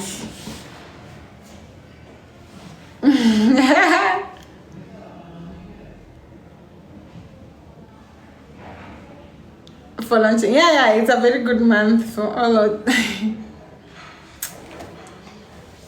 it's much a good. Yes. I will blush. Yeah, I blush a lot. Yeah, my students are very nosy.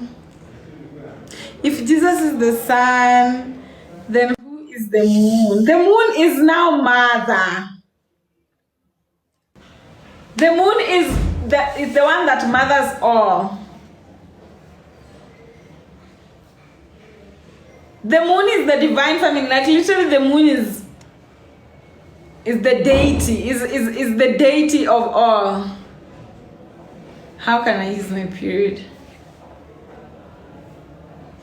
to manifest my dream life in March? First of all, if you want this topic of periods, guys, even before you use your periods for anything, you must ensure that your period is clean. Meaning you must be somebody who you're listening to your body on default.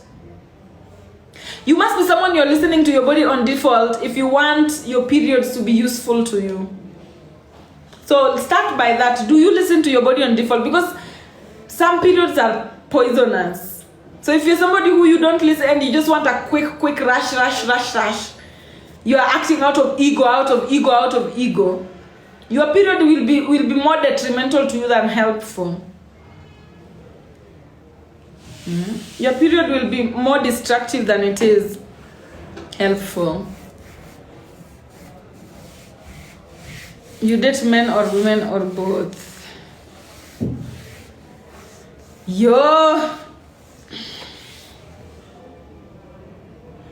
What of those in menopause? Menopause is, just like I said, the fear of old age is the fear of growth. It is the fear of, stagnation. If you're manifesting stagnation, you're manifesting old age and you're manifesting menopause.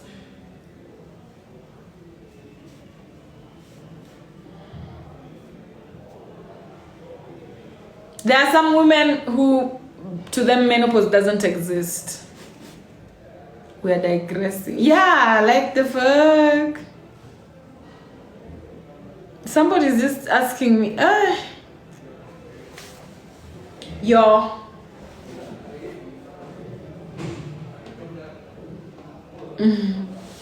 March is when we start, we begin. We are beginning 2024. Talk about how contraception interferes with the body. And the periods. Yeah, just guys, I don't anyway, maybe I'm talking, but I don't think so.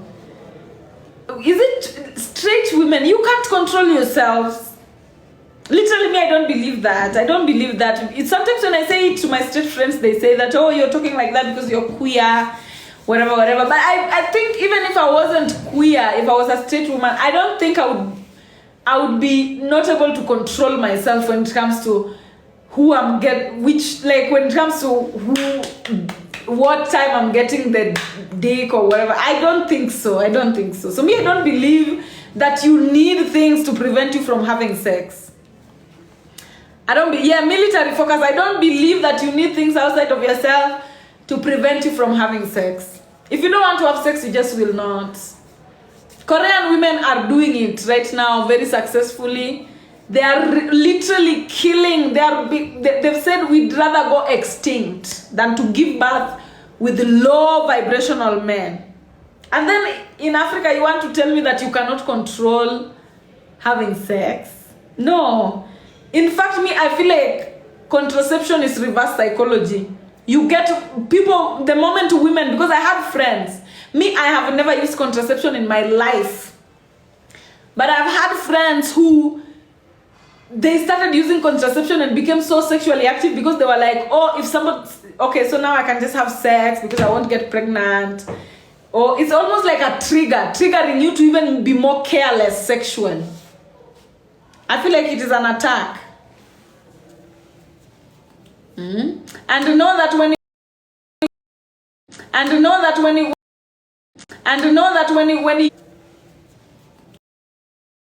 manifestation are the same. So when you are swallowing something to prevent you from getting pregnant, remember that it is also concurrently preventing you from manifesting.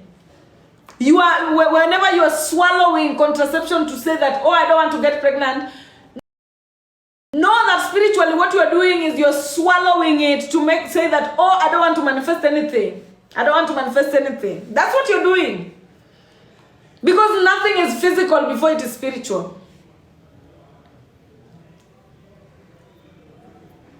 Nothing is physical before it's spiritual.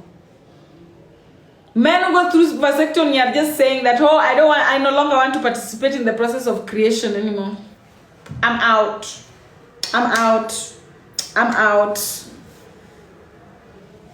And literally I don't think a high vibrational human being doesn't need any type of contraception to control themselves. It's like you're telling me you cannot control your process of creation. It's like you're telling me you cannot control what you create.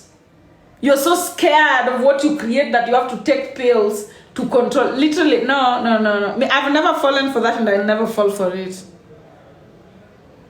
How to reverse the contraceptive thing so that we can manifest. Stop and move away. When you know you've gotten yourself into a state of disease, how do you move away from disease? By just standing back and walking away. Repent. Change your perspective. Make a U-turn and literally just start walking towards ease. Because I'll tell you, the moment you're taking contraception, you're taking pills to stop your pregnancy, in spiritual realm, what you're telling yourself is, I'm taking a pill to stop my process of creation. I don't want to create anymore. I don't want to manifest anymore. Stop. You're telling yourself, stop me from manifesting, bitch. And then now, if you're somebody who you're taking contraception and still you're working, I want to manifest. When at the same time you have something on your arm stopping you from manifesting. What are you doing? Ni kama kujikoroga kama uji. You're making a porridge out of yourself. It's like you're making a porridge out of yourself. Guys, let's just go to self-control. Just have self-control. Don't just open your legs for any Tom, Dick, and Harry. And when you've chosen your Tom, talk to Tom and tell Tom that when I don't want, I don't want. When I want, I want. When I don't want, I don't want. It is simple. Let's not make the elites who want to sell us, because literally contraception is because they want to sell it to you. It's a product you're being sold to. So they want to make you feel like victims, like, it is so hard for you to say no to sex. Please now use this so that it will help you, so that you don't have to say no anymore. Therefore, has never made sense to me. Will never make sense to me. Has never made sense. Contraception has never made sense to me. Will never make sense to me. Ever. But if it makes sense to you, if you feel like you are a loose goat, when you are on heat, you behave like a goat.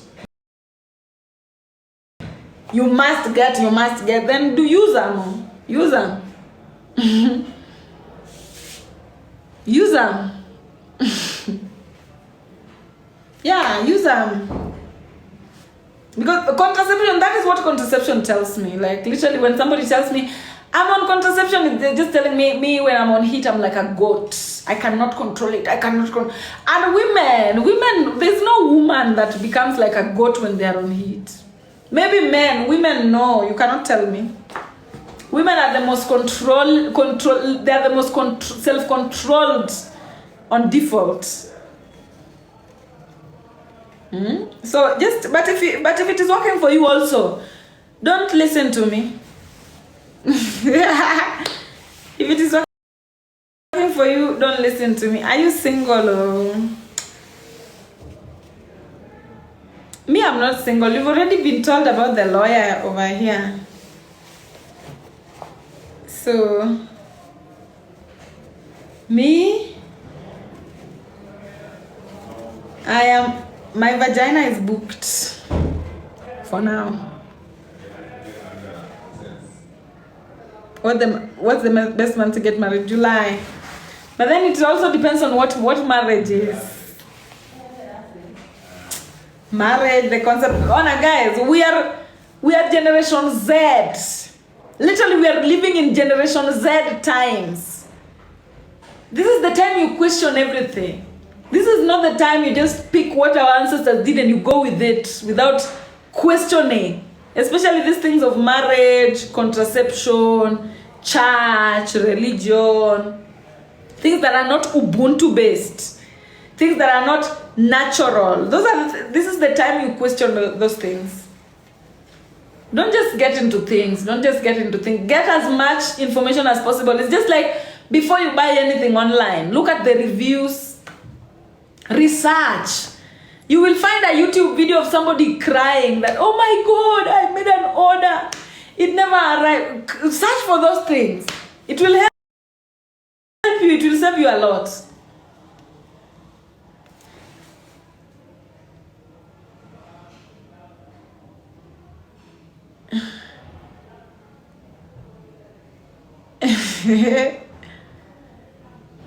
Yo. Marriage is only natural when the woman is in charge. Marriage is only natural when the woman is the one calling the shots. And let me tell you, women, if you don't know how to behave, look at birds. Look at the female birds. Do you know there's a bird called Osogo? Osogo, they are male. They are males. The male Osogo will build a house. And then the female Osogo will come and scrutinize the house. Like literally in the bird culture, the culture of the aves, a man must build a house first, and that house must be fully satisfactory to the woman. If the woman Osogo comes and finds out that house has even a tiny hole on the wall, the woman Osogo will remove that house and throw it down and go away and never look back again. Leaving the male Osogo to start. If another to see if another woman will come. Literally in nature, men do everything possible just to ensure that their genes are passed over. They do anything possible to ensure their genes are passed over. The sprinkle is in the birds. The birds then they are sprinkle based. There's no two way about it. Like literally the birds, if you cannot build a proper house, if you cannot build a house that has proper measurements, you will not get any vagina. You will not get any vagina. They will come, yes, and they will scrutinize you and they will leave you like, watch it. And that is how women are supposed to behave. Your one ovum is very precious. One ovum from you is very precious. 1,000 sperms are competing to get into that one ovum. Nature, the writings are always on the walls. Sprinkle is the norm. You know this thing called sprinkle, you think it's a joke that started with Shira Sevens. Literally when you read in history, when you go down history, you'll find the women, oh my God, women in history are uncontrollable. And even right now, we don't have a lot of text about women.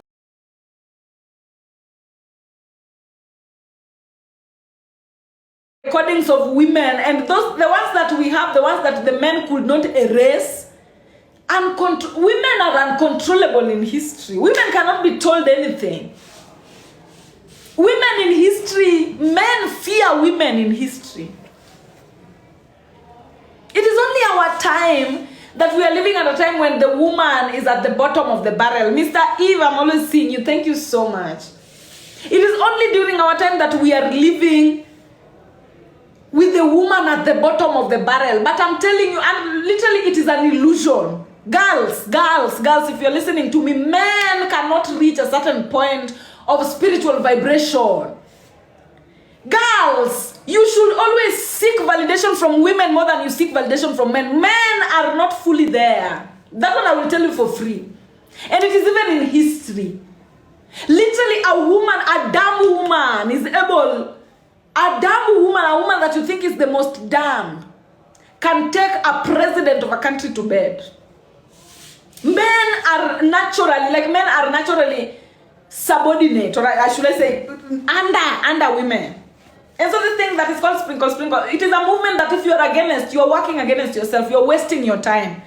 Because that is a movement that has been in history. It was passed from the African women to the European women, and now it is coming back to the African women.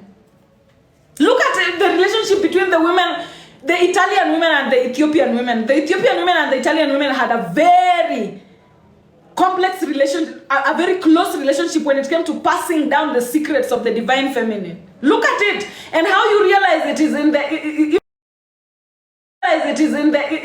in feminine. Look at it, and how you realize it is in the even in the classic. It is in the even in feminine. Look at it, and how you realize it is in the even in the classical music.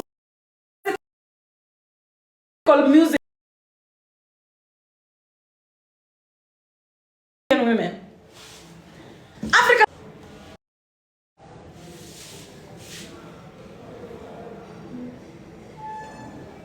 You are lagging. Just relax. It is the network order. Zoea.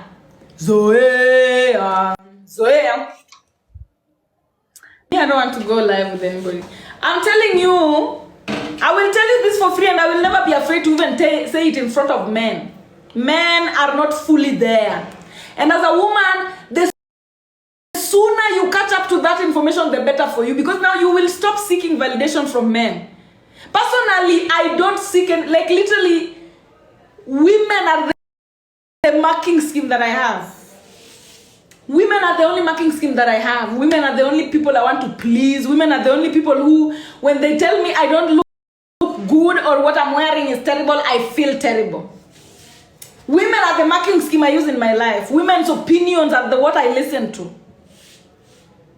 Because literally men are a lesser species. Men are a lesser species. And the sooner you get into that, the better for you. I have read history. I have gone into books. I have delved deep into like literally the context, even the some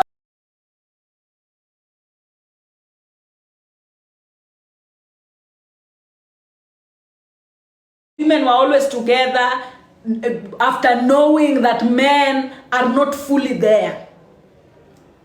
After knowing that men are not fully there, somebody is telling me, and this is Christine.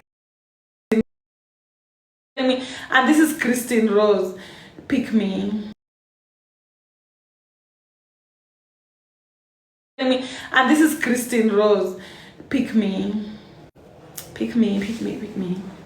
But anyway, I don't have time for pick-me's. I will tell you, if you are a woman who wants to make it, if you want to become the best in your lineage, kill the idea of seeking validation from men. Kill it, kill it, kill it. Kill it. Men are not fully there for real. The XY, they are an Y chromosome. That Y chromosome is an X that is incomplete.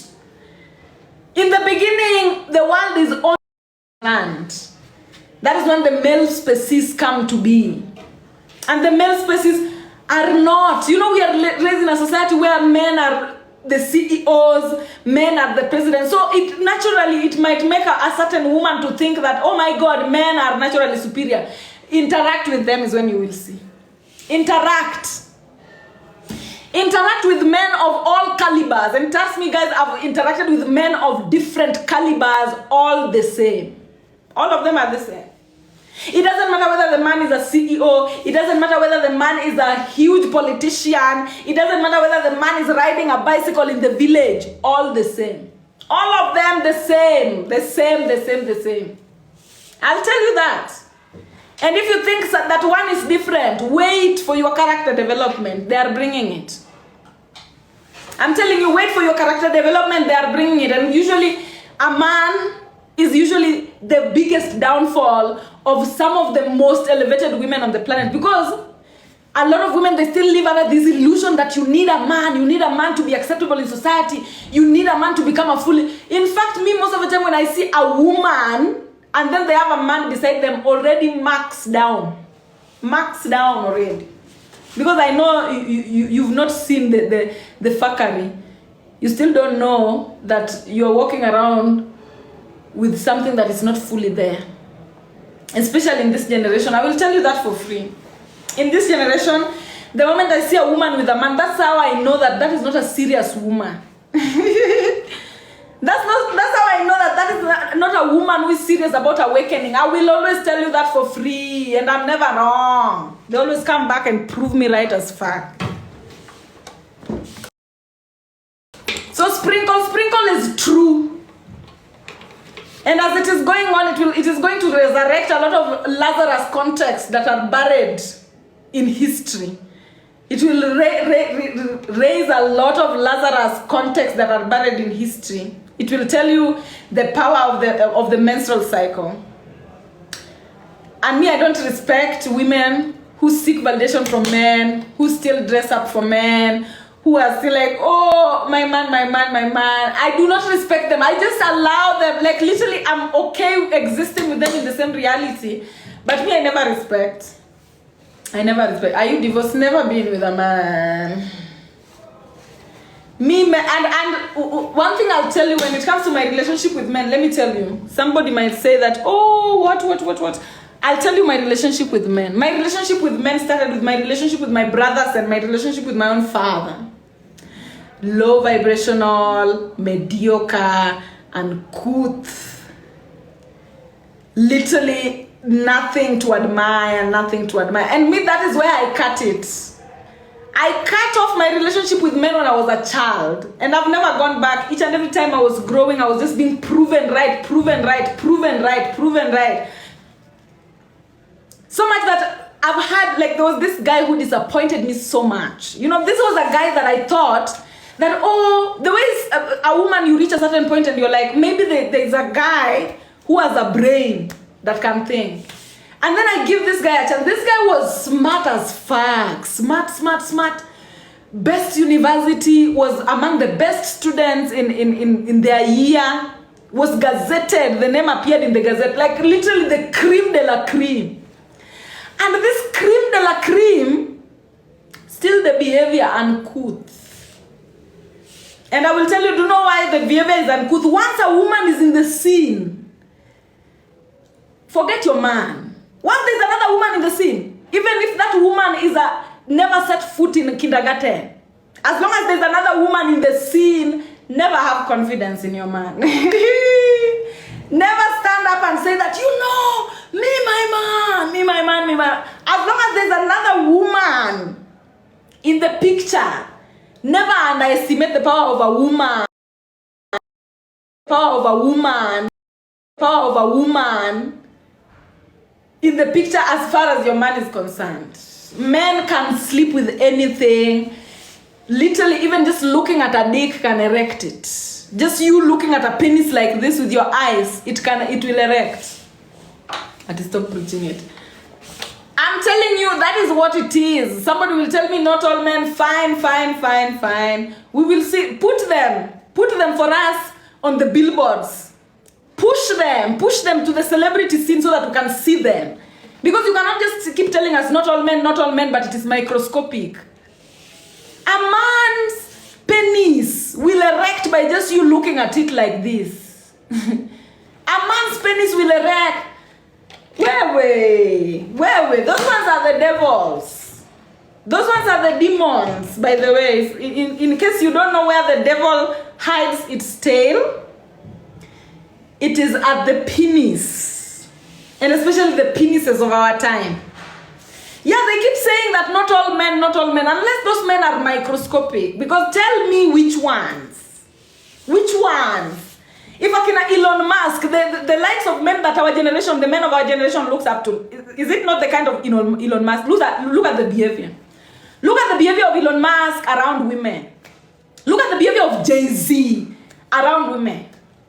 Look at Kanye West. Which ones? Which ones are you talking about? Bring them to the celebrity scene so that we can see. Yeah, because we cannot talk about microscopic things. You tell us, oh, not all men, not all. Do you want me to believe you who am I don't know? That's what it is. So one thing about men that I like is that now as a woman you can use any man. As a woman you can use any man to do what you want. As long as you're awake and you know what they are, you know they are tools. Even me, I have men right now in my life where if I want this, I call this one, they will do it. If I want this, I call this one, they will do it. If I want this, I call this one, they will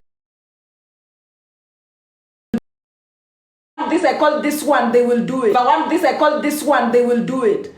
That is the function of men. If you are a woman and that is not the function of men in your life, you are wasting your time. If you want him to be, you know, the one that you floss with, that you showcase to everyone as your king, you will be embarrassed. Your embarrassment is your embarrassment is doing press-ups.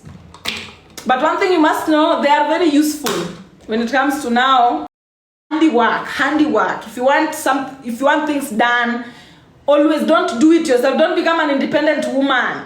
Have men who do things for you. And that's just it. Huh? Very good. Like in Nigeria, my aunt gets men to do all the stuff. She does. Yeah. Even me, I'm telling you, when I go even to the supermarket, I'm always just, and I can do it, like just by my eyes. I can do it. I look at a man in a certain way and they will carry everything for me into the car. They will be like, oh, can I help you? Yes, you can help me. You can help me. That is what you're here for. They are helpers. They are helpers. So you must get, and also always have many so that you can always replace at any time. Because also if you have just one, and they are the one who is helping you all the time, they will reach a point where they're like, oh, you know, they're now starting to feel like they are irreplaceable. Always have many. When this one is not willing to participate, another one. Thank you. Another one. Thank you. Another one. Thank you. And literally, I'm a queer woman, but I still use men to help me. So as a woman, utilize God's creations the same way you would use a dog to protect you, or you know, to enhance your internal loyalty. Men are there to support and to do the heavy duty work. They have the muscles for it. So just be in control. Don't be a beggar, women. Some women, you're beggars, and it's you. Just have him there. If he misbehaves, you push. You bring another one. Misbehaves, push. You bring another. And in the process of it, you'll find out that you're also cultivating certain really good friendships with certain men, especially when you know the boundaries. When you put the boundaries very strong. Yeah. So just do what you gotta do. Like I always say, men are like, you know, if you've watched Avatar, men are like those birds that Avatar people used to fly with. You just have to tame one. You tame yours and you fly with them. You tame the ones that you want to tame. And right now we live in a society where there are many. Useless. There are many useless out there who are just waiting to be told what to do, or who are just waiting to be useful. So tame as many as you can and utilize and continue. Okay? That's what it is. I will tell you the truth. Imagine if you're not entering into this philosophy, your daughter will. If your daughter doesn't enter, their daughter will. This is the end. This is where we are going. This is where your mother was going. To come into this realization that if you're stupid, they will leave you with pregnancies that you cannot take care of. You know, and pregnancies, you know their intentions. Men know their own intentions. When they come and they put their sperm inside of you, that is their intentions they've left you with. They've made you pregnant with their own intention. And as long as that pregnancy is prospering, their intention is prospering.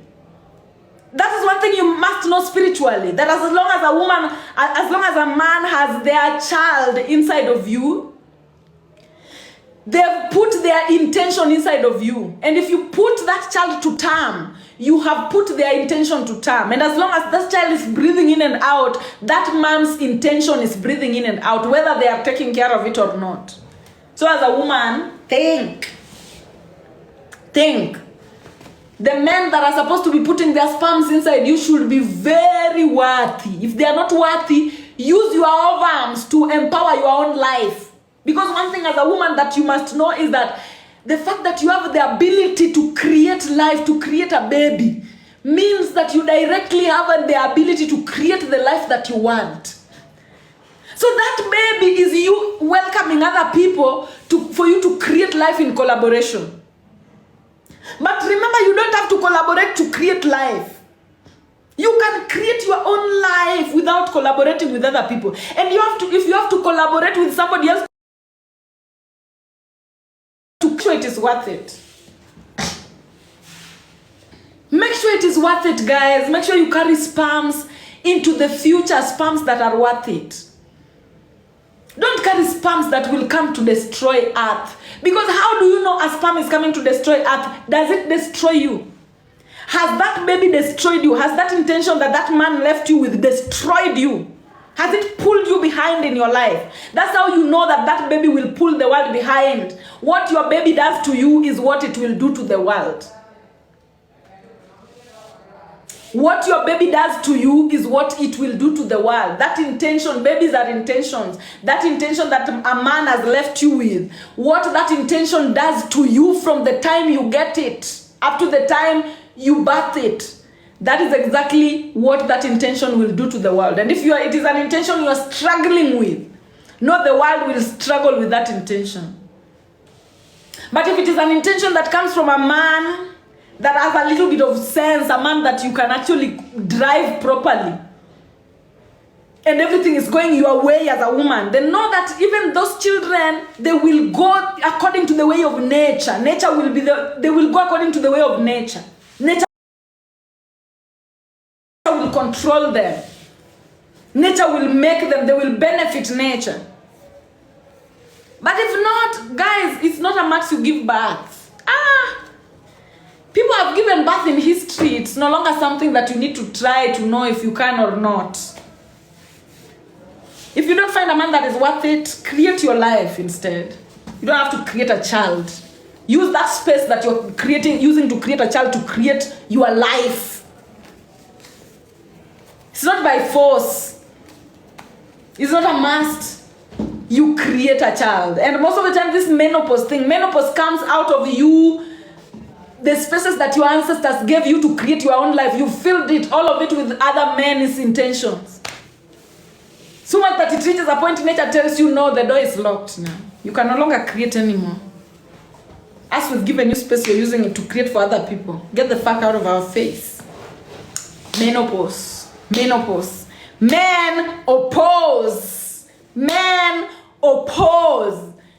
Even your ancestors, they cannot give you more tickets to continue creating nonsense on the planet. So, just use your life to create for your life, and then see how much spaces your ancestors will give you to create your life.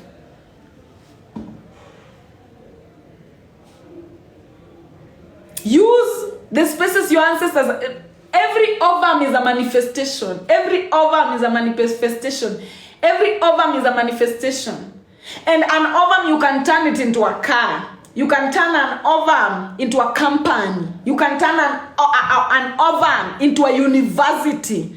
You can turn an ovum into a fashion production center. You can turn an ovum into a hospital. You don't have to turn an ovum into a baby.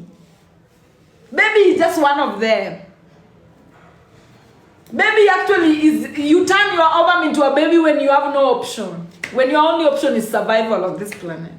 That's when you're like, oh, let me turn an ovum into a baby so that this baby can do what I cannot do, what I will not be able to do. But if you know you are in a position to achieve all your goals, why turn an ovum into a baby? If you can, usually people have children because, they would like to build a university, but they see, oh, in my lifetime, I'll never do it. So let me give back to somebody who can do it. Or in my lifetime, I probably will never be able to become a music star. Let me bring somebody else to do it. Or in my lifetime, probably I will never be able to own a car.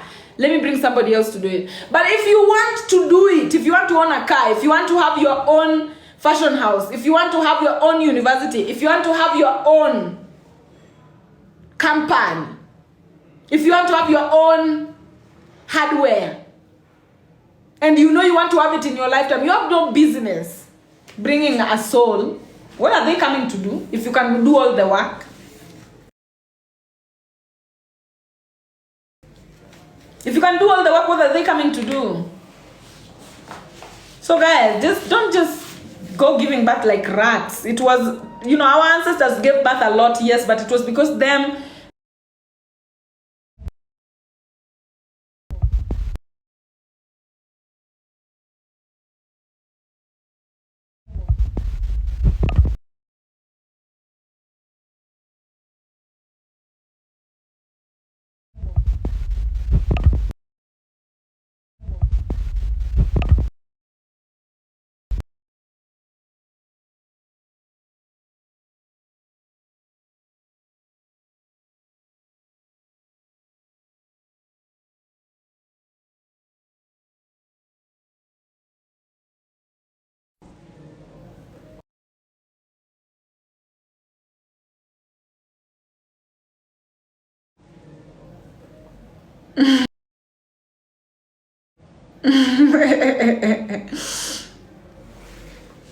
Somebody's saying some bring kids into the world to take care of them in old age. Because they have been to old age, they've seen how other people are suffering.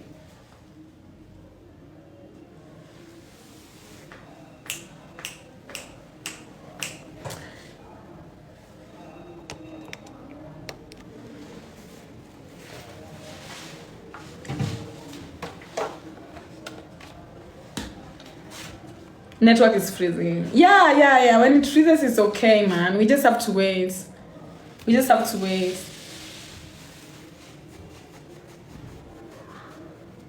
What's your take on women drinking alcohol?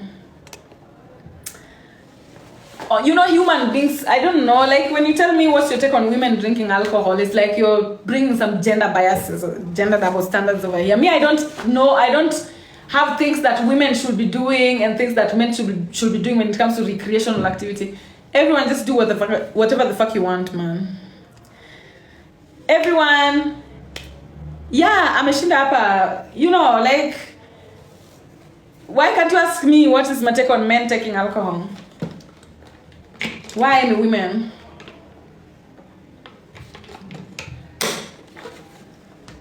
Hello, beautiful. I request to meet you. Kunguri comedian. Meeting me, guys, this thing of just requesting to meet someone, me, I fear awkward situations. Guys, I cannot meet you if there's nothing that is going to be intimate about our meetup. I'm a very intense human being, like I always say. I don't just meet. I will be bored, you will be bored. Because I will not shrink myself to please you, and then when we meet, and then what? Like, it has to be intentional. Yeah, like literally. Me, I don't just meet people for the sake of meeting people. I will be there like, And then you're there like, and then I'm like, and then you're like, I know.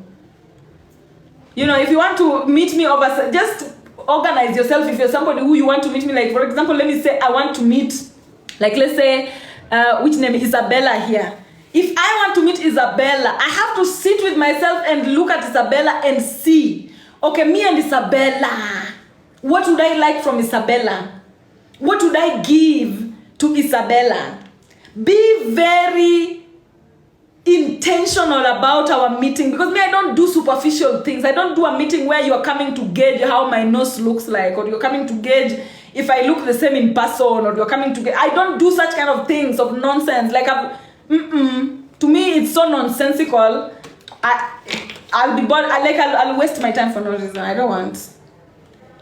So if you're meeting me, just be serious and be direct about why you want to meet me.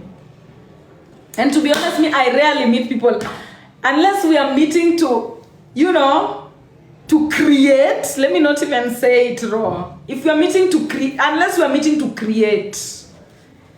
If we are not meeting to create, don't meet me. Don't even ask to meet me. I don't want. Unless we're meeting to create. Unless we're meeting to create. Unless we're meeting to create. That's the only reason I meet people. I don't meet people to laugh. I don't want. I'm tired. I'm actually intentional, dear. You are going far. It's to create, actually. Then reach me properly. Don't come in front of everyone and be like, hey, can we meet? Me, I'm those types of girls. You don't propose to me in a crowd that, oh, will you marry me in a crowd? No. Come personally.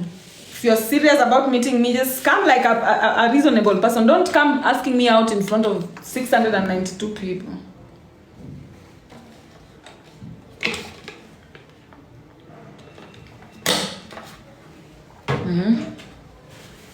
That one, I'll just take you as somebody who's attention seeking. Because why would you come asking me to meet you in front of everyone? Yeah, hapa niko kazi bana. Hapa niko kazi. If you want to meet me, come to my bedroom. Come to my DM. I call DMs bedroom. Sorry, people. I don't mean the typical bedroom. Mr. Eve, thank you so much. You know, thank you so much, Yama Desu. No, but guys, let's just be serious about this thing. This thing of people seeing people and then you're just like, I want to meet. What are you meeting for?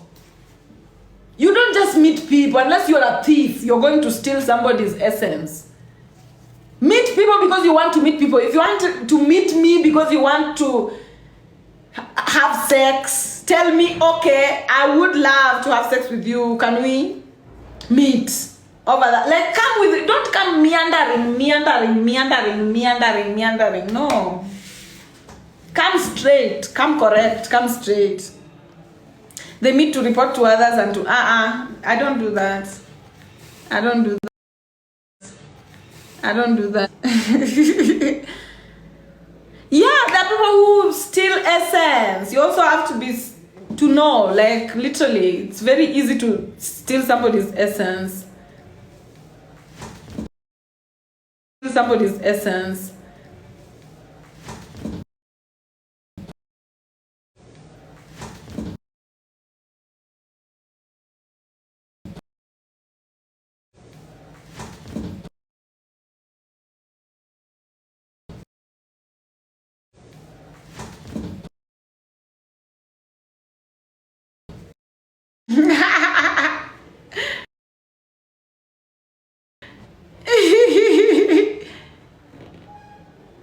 Lavender, thank you so much. Lavender, is this, Lavender, your TikTok, is this your TikTok account?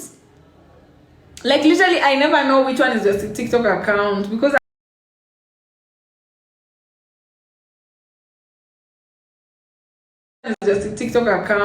I'm so, which one is your TikTok account? How?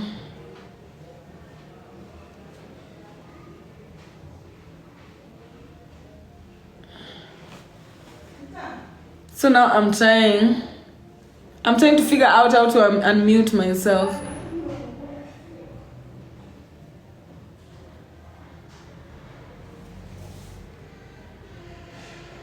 There's no sound. Jeez. How do I unmute? Sida, thank you so much. No, you're fine. Okay, thank you. Oh, Minoxki. Okay. Yeah, guys, that's what it is. That's what it is. Let's just 2024. We are being honest. Lavender, thank you so much. Thank you so much, guys. If you have gifts in the comment section, gift me. Gift. What do you think about healthcare? Honor, you don't need somebody. Honor, let me ask you. When we talk about healthcare, how do you think animals survive? Like the ants, like the bees. You know, animals who don't have hospitals. So you think they have hospitals where they go? You know, sometimes when you bring common sense into the equation, you are capable of debunking a lot of colonial establishments. You don't need to go to the hospital to heal yourself. You when you walk towards disease, you know you are walking towards disease. And so the way you walked there is the way you will walk out of there. It's just that a lot of people, they are lazy. They are afraid to walk out of disease. Because what got them into that disease was instant gratification. So people are scared of doing the work, the real work. Oh, that's meaning. People are scared to do the real work that gets them out of disease. But my friend, when you go to the hospital is a garden of ghosts. The hospital is where they take ghosts and they go comfort ghosts. I'm curious about morning sickness too, a form of... Ooh, today is today. Oh, today is today. Thank you so much. I appreciate it. Oh, thank you so much. How to change the man's intention in us. Leave men alone, guys. Now this baby is asking me here, how do you change a man's intention? Leave men alone. Unless you want to give birth. Unless you want to have a baby. Leave men alone. Leave men alone. Please. Don't even ask them, oh, does this look good? They don't know. Don't ask a man, oh my God, is my fashion sense good? They don't know. If you want, ask your fellow women. If you want anybody to seek validation from your fellow women. Men don't know anything. Especially when it comes to women. They don't even know what the beauty standard is. Men, they're just following, you know, the women who are the most vocal, the women who are the most at the top of the pyramid. Those are the ones that shape men's ideology. Like, men don't even come with their own ideologies. When a woman says that, you know, this is bad, men will follow that. That is what they will say. Oh, but it is bad. As long as as long as a woman who has nyash has said it, that is what it is. And by the way, let me tell you, the people who run the world are women with nyash. Whether you like it or not, they are the ones who will run. These are the ones they are admired by both men and women. Buttocks is admired by both men and women, whether you want to admit it or not.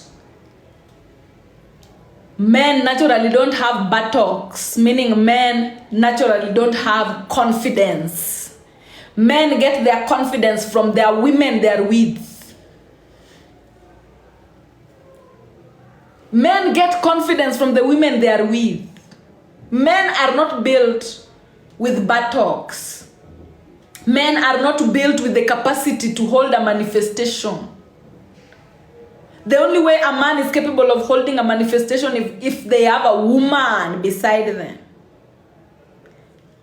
And the most confident men are the ones who have a certain woman giving them their vagina somewhere. A man who doesn't have a woman giving them their vagina will rarely have confidence to even stand and speak. So I will tell you that for free. The writings are always on the walls. The writings are always on the walls. So if you want to know the people who are truly driving the world, the ones who are the true driving force of the world, look at the women who have buttocks. And I'm not even telling you to look at the structure of their face. Just as long as they have buttocks, know that those are the owners of the confidence in the world. Those are the ones you need to seek validation from as a woman. Those are the ones who, if they say no, is a no. And right now we live in a world where serious is back. And when serious is back, it means the truth will reign. And when the truth is reigning, I'm telling you, the type of women who are going to, the type of people who are going to lead our moral compass are going to be black women with big booties. Those are the ones who will be telling everybody what to do in the coming future. If you're not ready for it, start being ready. Black women with big buttocks, those are the ones who are going to be the moral compasses of the world. They're the ones who are going to say, this is a no, this is a yes. This one makes sense, this one doesn't make sense. We are dealing with this, we are not dealing with this. This is bullshit, this goes. Those are the ones. So if you want to be among the team, some of us, we've already started, bringing the ass in. Some of us already started bringing the ass in. So if you are a woman and you've not started bringing your ass in, the era of women not being confident is over. The era of men being attracted or pretending like they are attracted to women who don't have ass, who don't have the ability to manifest, who don't have confidence, is over. And it is not going to be the BBL asses, my friend, because now we are getting into an era where now that BBS, that ass that is BBL, you are going to see natural of it. Imagine seeing you going to buy an ass and then you find somebody has it naturally. It will be demoralizing. You will start saying, oh, how can I also get it naturally? How can I also get it naturally? BBL will die the way it was born. So just start working on your ass. Start working on your ass. So, and the beauty of ass is growing it is very easy. How do you kill your ass? By killing your confidence. If you're a woman, trace yourself. If you're a woman, maybe you used to have an ass and now you don't have. Trace your confidence. That is where it sublimes at. The moment your confidence is going low, your ass is going low. The moment your confidence is shrinking, your ass is shrinking. But also know that this is ancestral things. There are people who are born into lineages that naturally killed their confidence. They don't have it. And then there are women who are born into lineages that the confidence is there. It is mandatory. It is there on default.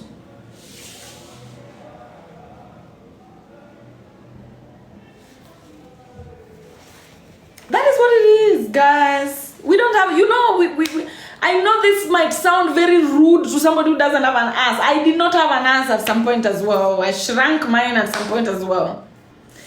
The beauty of it is, as long as you can give birth, your pelvic girdle is capable of stretching. As long as you can give birth, as long as you have a vagina, your pelvic girdle is capable of expanding. So expand your pelvic girdle. Grow your nyash, man. Grow your nyash. We've come from an era where women were most desirable when they were not confident. We are heading into an era where women will be more desirable when they are confident, meaning the nyash is coming back to run the town. Nyash is coming back to run town. Yes, even mine. Even mine is growing now. We have to grow more. Because the astrological weather stays the astrological weather. Time waits for no man. Wanasema Wakikuyu tuko na nyash siku hizi. No, it's and everybody's capable. Even the European girls, the ones that are so flatter than even the Kikuyus. You are capable of developing your nyash. Everyone is. You just have to stubbornly build your confidence. You have to stubbornly build your confidence. Some people are saying mine are too big. Now you have to also know the keepers, the custodians of the law. The custodians of the law. When you're somebody who you naturally have a very big nyash, note that you are the custodians of the law of confidence. You are the custodians. When you're somebody who you have very big boobs, like literally your boobs, you don't even like them. Know that you are the custodians of the feelings. Literally all the feelings that people are trying to push away, they come to you energetically. Because also remember, energy once created cannot be destroyed. So the moment when the population gets to feel more, you will also help to distribute your own.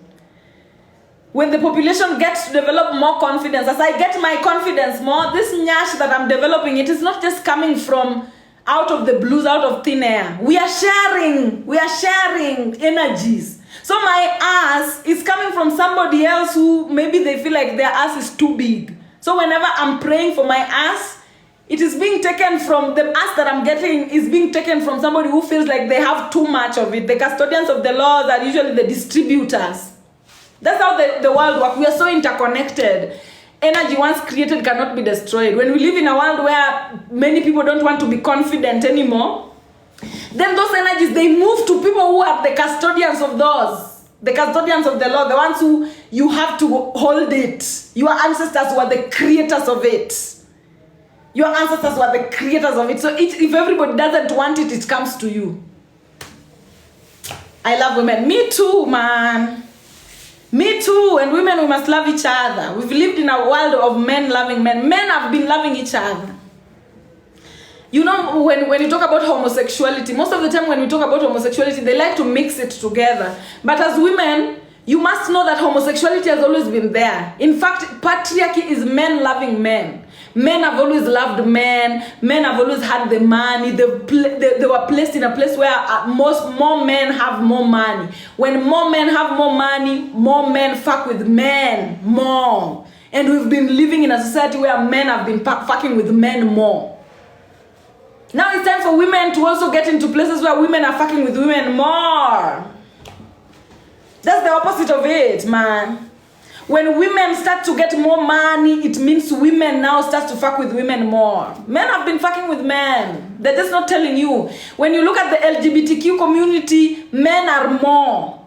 Right now, the LGBTQ community, even when you go to gay clubs, homosexuals, you can approve, you can testify to this. Gay clubs are always 97% men and then 3% women. We've been living in a man-loving man society. So it's time for us to turn it into women-loving women. And how do we turn it? Women, you have to get your hands on the money. That's how. The moment you get money, you're getting the balance. You have the energy. So women, you have to get your hands on the money. That's, women-loving women has been so dry. Because also women are beings who they follow the man. So men have the money, men are fucking men, and then women are like, oh my God, have me. Have me, have me, have me. Have me, you know, because the men are the ones who have the money. Now we need to get to a place where women have the money. When women have the money, women fuck with women. Just the same way when men have the money, men fuck with men. So when you hear patriarchy is not just a world that is controlled by men. It is literally men fucking men. Literally, that's what patriarchy is. That's what patriarchy is. So, as women start to get their hands on the money, as more women, to the point where we reach where women are now in political leadership positions, women now are leading globally, women now are holding businesses, that is where we will get, when we get there, that is where now women loving women will be more. For now, it is at the bottom of the barrel. Women don't have money. And you know, women don't love people who don't have money. Women follow money, my friends. Women, especially the beautiful ones, they follow money. They're not looking for anything else. Them, they're just following money, money, money, money, money. Where's the money? Where's the money? So if we as women, we want to attract women, then women have to have money for women to love women. As long as women don't have money, women will never love women.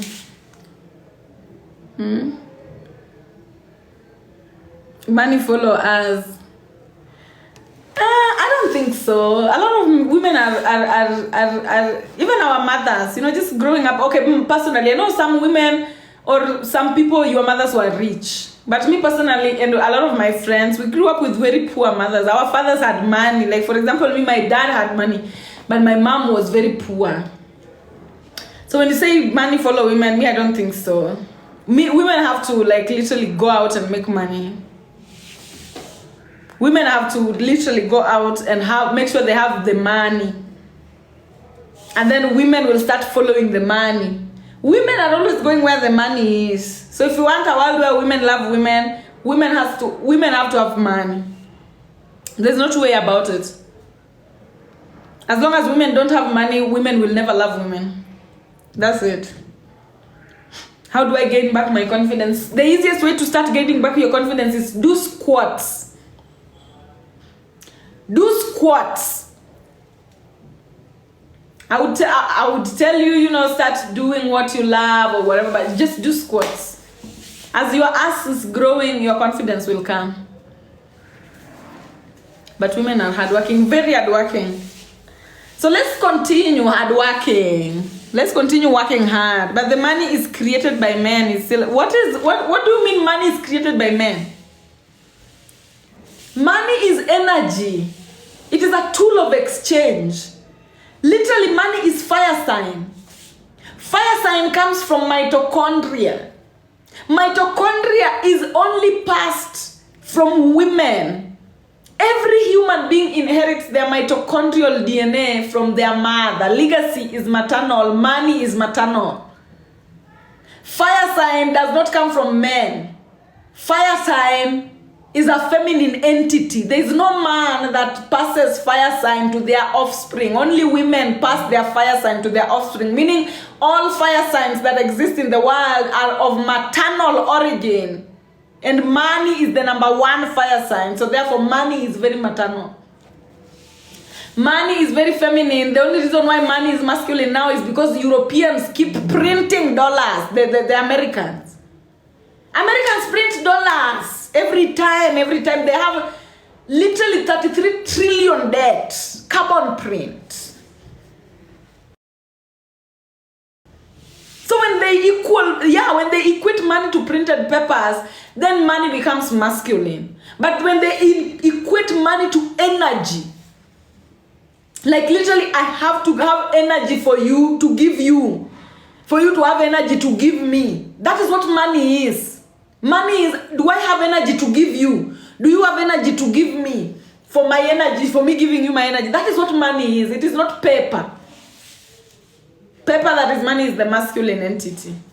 Money is energy. Energy, energy, energy, energy, energy, energy. And guess the people who have energy the most, even here on TikTok, which people create content the most? Just look at it with gender. Look at it with gender, even on social media.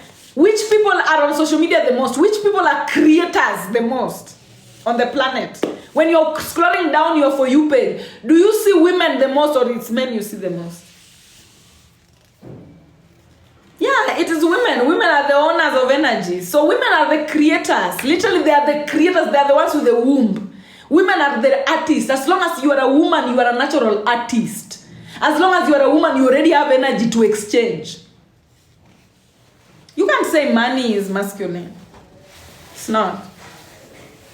What is your view on sleep paralysis? Sleep paralysis comes from, it's not even paralysis. These are just natural phenomenon that occurs when you're transitioning from one world into another. When you're transitioning from the ancestral realm into this physical realm, sometimes glitches occur. Glitches occur everywhere.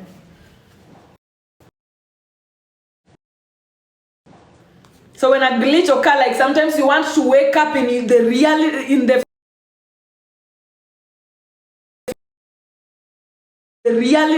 physical realm. Your brain wants to wake up in the physical realm, but your body is still in the spiritual realm. So that transitional point is usually very difficult for some people to get through. It's not paralysis. It's not paralysis. It's not paralysis. Yeah, so women must respect themselves, and let's just move on the way we are moving. The masculines, men are children. Like literally, as a black woman, and I was talking here, as a black woman, you must look at black man as your child. You know, and you must look at, you know, other races as your kids. Like literally, if gene traces back to you as a black woman, you are mother to everyone. So act like it. These are your kids playing around over here. If you see another black woman, respect them as mother as well. You know, as a black woman, if you see another black woman, respect them as mother. If you see any melanated woman, feminine, respect them as mother. But if you see anything else that is not of that, see them as your children, even when you are engaging, guys. Because your ancestors are your ancestors, despite of your temporary consciousness. So even when you are engaging with these people, put yourself at a motherly position. So that when you are talking, you know you are listening to children. It will never mismatch. Mismatches come when you don't know where to sit. You are talking to a man and you are sitting as if you are a child. Oh my God, they will butcher you. They will butcher you to death. Yeah, let's manifest money as women as well. Let's manifest money so that now we can have fun, my friend. A lot of women are stagnant and stuck on this world just because they don't have money, and money is in men. Imagine if majority of people who had money in this world were women. I'm telling you, the level of creation and magic that would be in this world is out of this world. A lot of women only feel powerless because of poverty. You know, they feel like, oh my God, there's no money. Now I have to settle down with a man because, you know, and that is another illusion. As a woman, if you're settling down with a man because you want them to take care of you financially only, and you're settling them down with them, like literally you're giving them, you're marrying them, you're entering into a contract with them just because you want them to provide for you. Take the money and leave. Take the money and leave. If you're a woman, you have to get money from men. Take the money and leave. Don't ever even put yourself there that you want more, that, oh, but then let me marry so that I can get more of the... You will live with nothing. A lot of women, you don't even like men. You don't even like the penis. You are only stomaching it because of man. Sadu. But you know, we'll get over it. Some of us, we are working hard so that we are able to also sponsor girls here and there. And I hope we are many. The people who are taking this mantle of providing a safe space for the younger girls so that they have a choice. You know, as a girl, if you have a choice, as a young girl, you have a choice. Like, it's either you can have a woman or a man who has money. Women will go, if there is an option of having a woman who has money or a man who has money, women will go for women. All of them. They will go for women. Nobody will go to a man.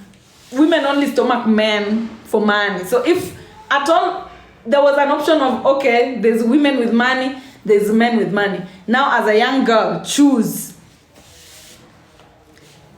They will go to women. You will see. The future is very interesting. So to make money, we come. I am. Like, that is one of the things I'm doing. Me growing up, I really wanted a sponsor who is a woman. I did not want a sponsor who is a man. And because I did not get, I will be one. It's always just money. I don't think there's protection that men of this time, of this era provide. I don't think there's protection. Hapo sasa my mom will disown me and perform an exorcism on me. Do mothers even know when their children have sponsors that are men? You know, discretion comes in handy as well. How do we get our manifestation into reality? By maintaining that vibration. Remember, when you want to manifest, like for example, you want to manifest a car, you must get yourself to the vibration of the car. And then maintain that vibration for as long as it takes for you to get that car. Remember, manifestation is pregnancy. If you get pregnant with a baby, you have to maintain that vibration until 9 months elapse so that that baby comes. If you drop vibration, you lose that baby. If you raise vibration, you lose that baby. So manifestation is the same. If you're somebody you are manifesting a house, you must stay at a vibration where you are in a vibrational match with that house until you get that house. If you drop your vibration even a little bit, that house, you are not getting it. If you raise your vibration beyond that house, you are not getting it. So always know that the secret to bringing manifestation is to pause and maintain a vibration until that thing is gotten, that thing that you want is gotten. What does it mean to fly in your dream? It means to have freedom. Birds, they represent freedom. Just like horses, they represent independence. So when you dream about flying, just know that freedom is coming tomorrow. Freedom is coming. You should only be focusing on roads with a car you're walking on. Yeah. How do you know you are in the right vibration? When you are manifesting, like for example, let's say you're manifesting a house. A house. You will manifest this house until you start seeing signs of it appearing in your physical dimension. Now, when you start seeing signs of it appearing on your physical, you will see signs. You will see signs. For example, let me give you an example. Like, for example, I am manifesting a house. When I am manifesting a house, signs will start coming to me of me having the potential to buy that house. For example, I'll get into a contract that is going to pay me amount of money that probably is capable of buying that house. Or, I'll get a job that is going to pay me a salary that is going to accumulate to getting that house. So, when you start manifesting, if you are in the vibrational match, like literally for you to get into the vibrational match, you have to literally believe you can have it. You have to embody the version of you that you see as it. For example, if I am manifesting a house right now, do I look like a house owner? Am I already behaving like a house owner?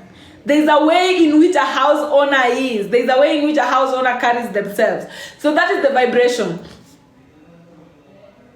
Once you get into that vibration where you are a vibrational match, you maintain. Especially when you now start seeing that things are actually coming. For example, let me give you an example. You can't be manifesting a house, and I know this happens to a lot of people. You can be manifesting a house, and then you get the money to buy that house, and then your mom comes and tells you, but a house is a liability. These monkeys, flying monkeys are always there. Your friend will start telling you, you already have them, like you already see yourself, like if I do this, this is what is going to happen, I'm getting that house. But then there are always the lady in red, the flying monkeys that are always trying to lower your vibration by telling you that, oh, by the imagine that car will have an accident, or oh, by the way, I was manifesting a house and then my house, I was conned or whatever. Just people just coming to tell you things that can lower your vibration. Those are the traps. When you lower it even a little bit like this and you marry the ideas, you've lost. You've lost, and nobody will announce it to you that, hey, by the way, now you are losing the house. You will just wait and it will never come. So, maintain the vibration. Maintain the vibration. When you know you want a house, start behaving like somebody who owns a house. When you see the money starting to come, hold on to that. Keep the faith. Keep the faith. Keep the faith. Even sometimes thoughts will come to you that, do I really need this house? I can channel this money somewhere else. Keep the faith until you get it into your reality. But then with manifestations, you can always retract. Hey, Peter Zam, thank you so much. With manifestations, you can always retract. Yo, thank you so much. You can always retract. Sometimes you can be manifesting something and then along the way you realize you don't need it. Also, don't pull through with a manifestation you don't need. When you raise your vibration up from a manifestation, let it go. Let it go. When you reach a point where you feel like, okay, your vibration was here and you were manifesting a house, and then you reach a point where you're like, oh, I want to travel, I'd rather get a van, let me just get... So you raise your vibration, let it go. But then if you are here, you want a house and your vibration is here, and then somebody, oh! And then somebody comes and tells you that, oh, it's impossible. They are putting impossibility in your head. Then you drop down. Know that the house is gone. So always know, the secret to manifestation is maintaining a vibration until you get it. Yes. Monitoring spirits. Be very careful with the monitoring spirits. Yeah, be delusional. You are not even delusional. Guys, if you have nothing to do with it, you will never desire it. The moment you find yourself desiring it in the present, like you want it so bad, know that you want it so bad. Know that you want it so bad. Know that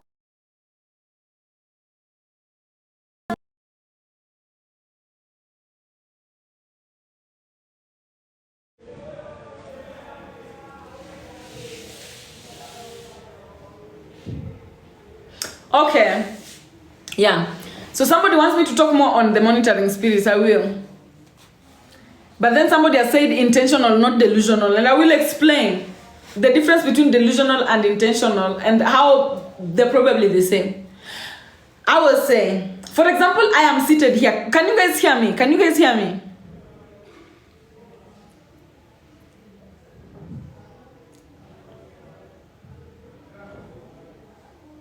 Okay, yes. So for example, me, I am seated here. Right now, I have you guys as my followers, whatever. But then, 10 years ago, there's a part of me that wanted to have an audience so bad. There was a part of me that wanted to have an audience so bad. I was like working on, oh my God, how can I get a better phone? How can I get a better phone so that I can, like literally that version of me wanted a phone so bad because it knew this version of me exists. This version of me that already has a good phone and have followers who are following me and listening to me.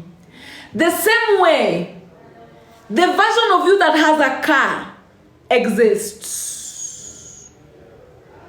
That is why you want a car so bad. The version of you that has a house, that owns a house, exists.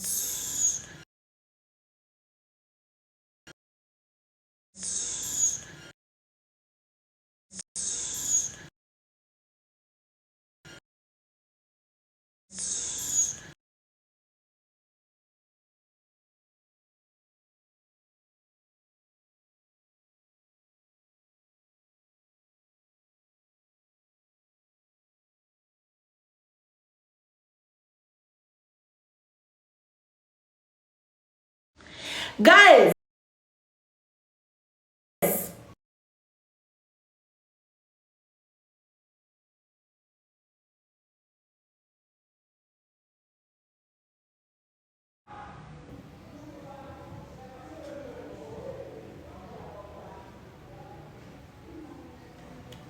we are back. It is the network, guys. It keeps freezing. So don't worry. If you can wait, just wait and then we go. I will repeat, yes.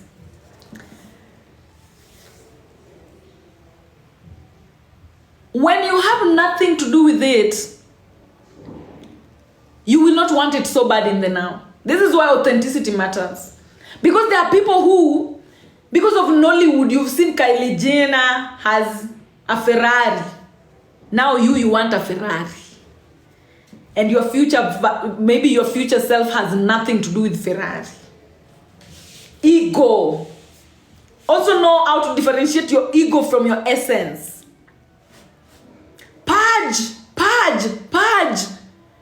energies away from you so much that you are only remaining with your own energies only. This is why even fasting is essential, because fasting enables you to remain with your own energies, so that you know that what your own energy wants, it wants it so bad because the future version of you has it. Some of you want to just be a leader so bad. The future version of you is a president. You want to go to a certain country so bad because the future version of you is there. So be authentic, be true to what you want. And when you don't want something, don't pretend that you want it. Because you don't want it so bad because your future version has nothing to do with it. Your future version doesn't have it. Mi nilikuwa nataka kwenda Harvard because of friend na hata UN siku qualify. This is what I'm telling you. Ego. Don't let your ego manifest for you. The things that the ego manifests are illusion. They never come. Be honest. Be honest. And especially if you want to trace your honesty, go to the things that your child wanted. Your inner child wanted. Remember yourself as a child. Remember yourself as a 5-year-old. Before you knew anybody, before you knew anything, what did she want? What are some of the things that she wanted? Because literally she wanted them so bad because the future you had them.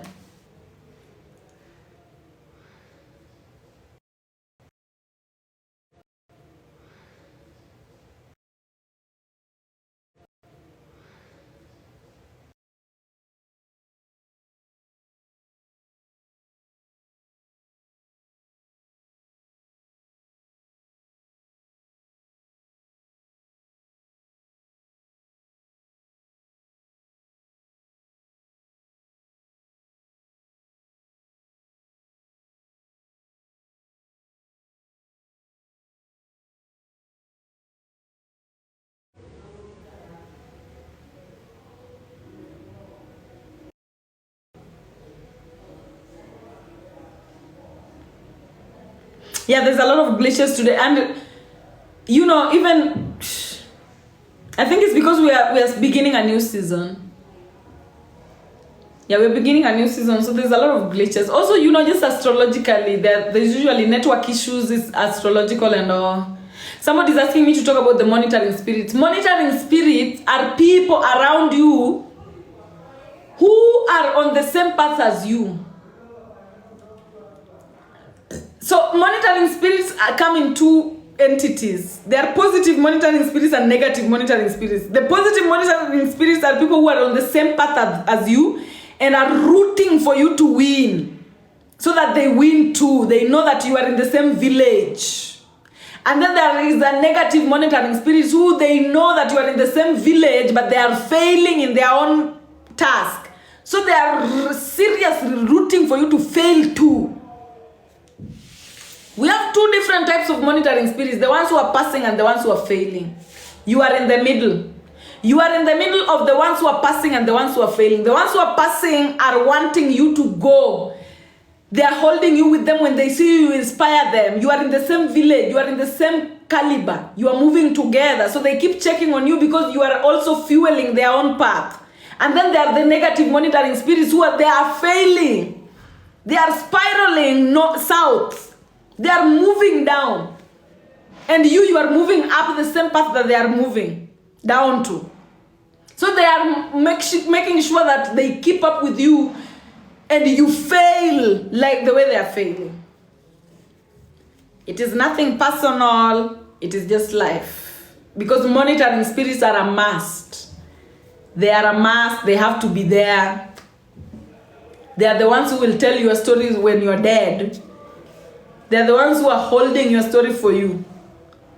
So just never take it personal. Don't start yelling that, oh my God, my monitoring spirit. Just let them be. If you can acknowledge them once in a while, acknowledge them if you like. But just know it's nothing personal. It's just like having a prefect and a monitor in class when you're in school. Monitors are the ones who they'll make sure that you don't do anything wrong. And then monitoring spirits, they are ones who make sure you don't do anything right. So that is just the world. How to know those negative monitoring spirits? Why do you want to know them? Monitoring spirits should stay nameless, my friend. The moment you start giving them names, you are giving them power in your life. You should not even acknowledge that somebody is a monitoring spirit in your life. You should not even acknowledge their presence. Let them live in the intuition, in the dark. Don't even give them a name, my friend. Don't even give them a name. Let them be. Yeah, let them stay nameless. Let them stay nameless. Let them watch. And you know, they change color. They are shape-shifting. They will always be changing color. When you are winning, they are the first ones to congratulate you. They're like, oh my God. When you're failing, they are the first ones to eat you alive. So just let them be there. It is life. Are they spiritual husbands? Probably. What do you mean if you have a big feet? When your feet are very big, it means your self-knowledge and self-belief is very staunch. Your self-knowledge and self-belief is very strong.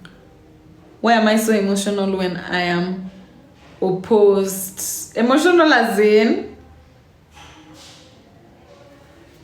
you start to cry. My haters gonna always be nameless. Give them give them Yani, just guys, this life is just supposed to leave it mudogo. Don't give your haters names. When energy is wrong, you log off. Literally, just making sure that you stay steady green like broccoli. As long as you're steady green like broccoli, don't even compare yourself to anyone. Just move. Increase the commas. Just steady increase the commas, the zeros in your bank account. Increase them more, so that you have wings. The zeros in your bank account is what gives you wings, and the writings are always on the walls. You cannot board an aeroplane if you don't have zeros in your account, proper zeros in your account. So you will never have wings. You will never have the bird totem, the totem of the birds, if you don't have commas, if the commas in your account are not increasing. So yeah, we also have, Ira Star also said, follow the stars. There you shall find a piece of advice. So always follow the stars as well. Get pieces of advice from the stars without being attached and move on with your life. What's your take on pornography? Pornography is like erotic art. I don't love the colonial porn. It's so mediocre. But I love erotic art. Erotic art, I'm a fan. I love sex, guys. Me, I love sexual activities. I will not lie. I love sexual activities to the very core of me. Can you call back your energy? Of course. Can I manifest flat tummy? Yeah. If you want. And by the way, let me tell you guys, flat tummy, this thing of flat tummy is so overrated. Flat tummy is not the only tummy that looks sexy. It's not the only tummy that looks good. So let's also try and move away from that. Like literally me, I love it when a woman, like you see these women who they're plus size, and then they have a tummy that, oh God, there's this tummy that I love so much. It is a tummy, and there's a way in which it is sitting on women who are plus size. Yo. Me, I believe there are different body shapes that are very sexy. And literally, I believe that because I've seen it even on TikTok. It's not always the skinny bodies or the big butts with small tummies that are the most sexy bodies. We have different diversities of bodies that are mwah, mwah, mwah. So guys, before you manifest societal standards, also it brings me to a very important point. Before you manifest yourself as the societal standard, ask your ancestors if they approve. Because literally you can't see yourself. Your ancestors know what you best look like. So ask your ancestors to mold you in a way that it's best looking to them, not in a way that it is best looking to the European standards of beauty. Never ask yourself to be molded in a way that is best looking to the European standards of beauty, because that is not the beauty of our ancestors. When you're asking your ancestors to shape you, ask them to shape you in a way that is best suiting for you in this timeline, according to them. Because some of you are manifesting a flat tummy, but it makes you look like something else. Some people, you are manifesting things because you see them as European standards, but they don't make you look good. People think that being skinny makes everybody look good. There are people who they've lost weight and they look they look like vultures. When they had the weight, they were better. You can't tell me you've never seen such kind of people. So the European beauty standard is not the beauty standard for everyone. So always be aware of that, because literally you will be manifesting yourself to look like a Victoria's Secret model, but it makes you look like a praying mantis. You don't look desirable to your ancestors anymore. Be careful what you manifest. Don't just manifest blindly because you're following the beauty standards. Use your ancestors as a marking scheme. I love you, but I'm poor. I can't reach you. So what do you mean by that? Me, I don't know what you mean by that. What does it mean when you have breathing problems?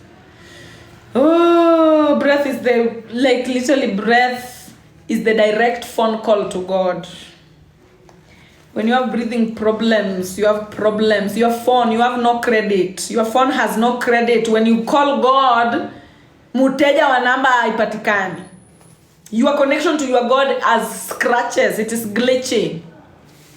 When you have breathing problems, it means your connection to God is glitching. There is not enough credit in the phone that you are using to call God.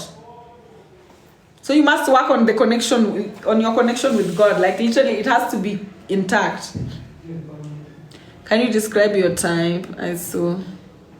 Oh, when you described your type, I saw. My girlfriend is here, guys. My girlfriend is here, and she will beat you guys up. She will shoot you. She will shoot you. Can you manifest someone? I don't always recommend, but yes. Yes, you can manifest someone, but as you are manifesting someone, know that they also have their own brain and their own choices. So don't project yourself. There are people who manifest other people very strongly. Very strongly. It is witchcraft that is very intense. Please, as you manifest other people, give them freedom of choice.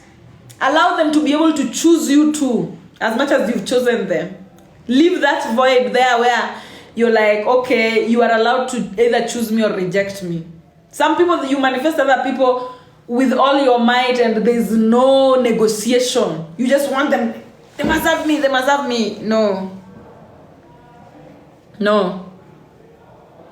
I would rather you manifest your higher self. Instead of manifesting someone, manifest the version of you that is in vibration with the person you're manifesting. Instead of manifesting someone, manifest the version of you that is aligned with them. That one will be better. Because they are also busy manifesting the version of them that is aligned with the best person for them. So don't just manifest people.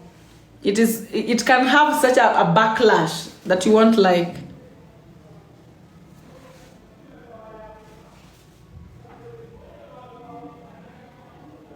Talk about knee problem and chest problem. Knee problem, you are misusing yourself. When you have a knee problem, you are a misuser of yourself. The things you do, you misuse yourself. You are not using yourself to the fullest potential. When you have chest problems, you can't feel yourself. You can't feel yourself. You can't feel yourself. That's what chest problems is saying. What about fear of darkness? Fear of darkness is the fear of the unknown. Fear of the blank space. Fear of tomorrow. That is the fear of darkness. You know, nobody knows what is happening tomorrow. And yet some people are already afraid of tomorrow. Some people are already afraid of tomorrow, yet nobody knows what is happening tomorrow. That is, when you fear the dark, that's what you're fearing. Back pains come from the kundalini. Remember the vertebral column, it passes through your back, the Jacob's ladder. When you have issues with your Jacob's ladder, it means you are not a synchronized individual. You are not a synchronized human being. Your thoughts don't match your actions. Your actions don't match your words. Your words don't match your feelings. Your feelings don't match how you behave. That's when you have back problems. When you're just living life like Yawati Code. Period cramps. When you have period pains, it means you and your ancestors are on a push and pull. You are in a tug of war with your ancestors. Your ancestors are telling you, leave that man. You're like, I'm not leaving that man. Leave that job. I'm not leaving that job. Like, you literally don't listen to your body. That's what period pain, or is it amenorrhea? I think period pains is amenorrhea or dysmenorrhea, whichever. Teeth problem. When you have teeth problems, it means you have issues with digesting emotions. Your teeth represent how you digest emotion. If you're somebody who you have a very good set of teeth, it means you come from an ancestry of people who knew how to properly digest emotions. When you have teeth issues, it means that you come from an ancestry of people who had issues digesting emotions. So when emotions are thrown at you, you don't know how to digest properly. That is what is teeth problem is all about. Eye problem goes back to the brain. How your brain comprehends things is what translates into your eye. So if you have a brain that cannot see far, then you will have a myopic vision. If you have a brain that doesn't see at all, your eyes will have problems seeing. What if your upper body is bigger than your lower body? When your upper body is bigger than your lower body, it means that you are somebody who you never get your way and you are okay with it. You are a doormat. You are okay being a doormat. You, anything you want never happens. Like, literally, you let people get their way. You are the type of person who somebody will come and tell you, can I please line in front of you? Like, you're lining at the bank and then somebody tells you, can I please line in front of you? And then you're like, yes. But then when you come telling someone, can I please line in front of you? It is always, no, you cannot. Like, you never have your way. You don't push to have your way. But you let people easily have their way. Your upper body will be bigger than your lower body. If your lower body is bigger than your upper body, then you are somebody, you are sitting. When you are kukalia chapati, you sit chapati on people. You always have your way by force. So that proportion, if you want to balance it, if you want your upper body and your lower body to be almost at par, then you must be somebody who you let people have their way and you also have your way. You let people have their way and you also have your way. When it's time to have your way, when it's time to let people have their way, you let people have their way. But if your lower body is too big than your upper body, then you are somebody who you don't let people have their way at all. You're always having your way. Your way is the only way. It is your way or the highway. That's how you have a bigger lower body than the upper body, which is also unbalanced. So always be somebody who, if you want to balance your upper body and your lower body, be somebody who you let others have their way and you also have your way equally. You let others have their way and you also have your way. So you don't become a doormat and you also don't kalia chapati. That's what it is. That is what it is. Anyway, guys, keep tapping on the screen. Let's get to 420 and then I leave. I'm already over time, but let's get to 420 and then I leave. I just feel like staying a little more.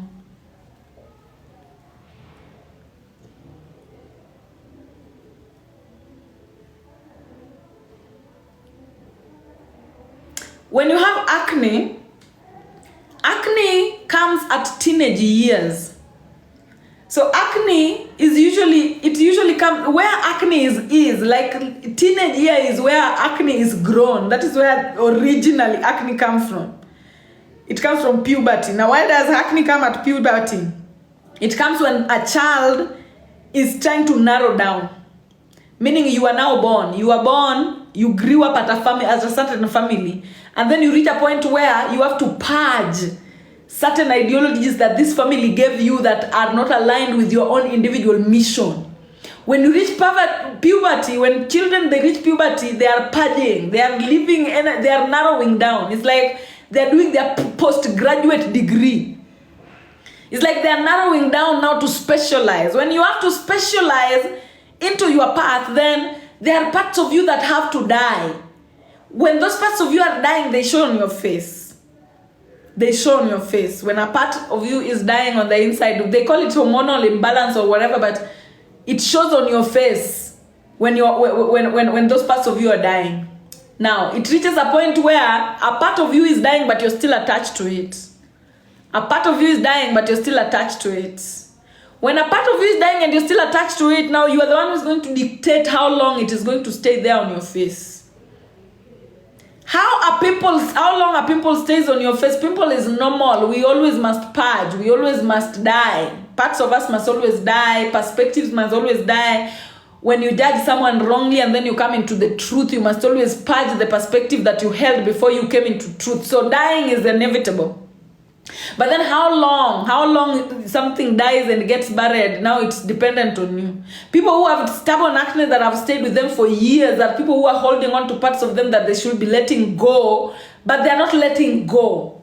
Probably because of lack of awareness or because of a loop, generational cycle. So acne, whenever you see an acne on your face or on your back or anywhere in your body, know there's something dying. Let it go. And usually if you're somebody who you can track your thoughts properly, you will know exactly what is dying from the events that you've just had and from the thoughts that you've just had. Yes. Hair loss and loss of memory are the same thing.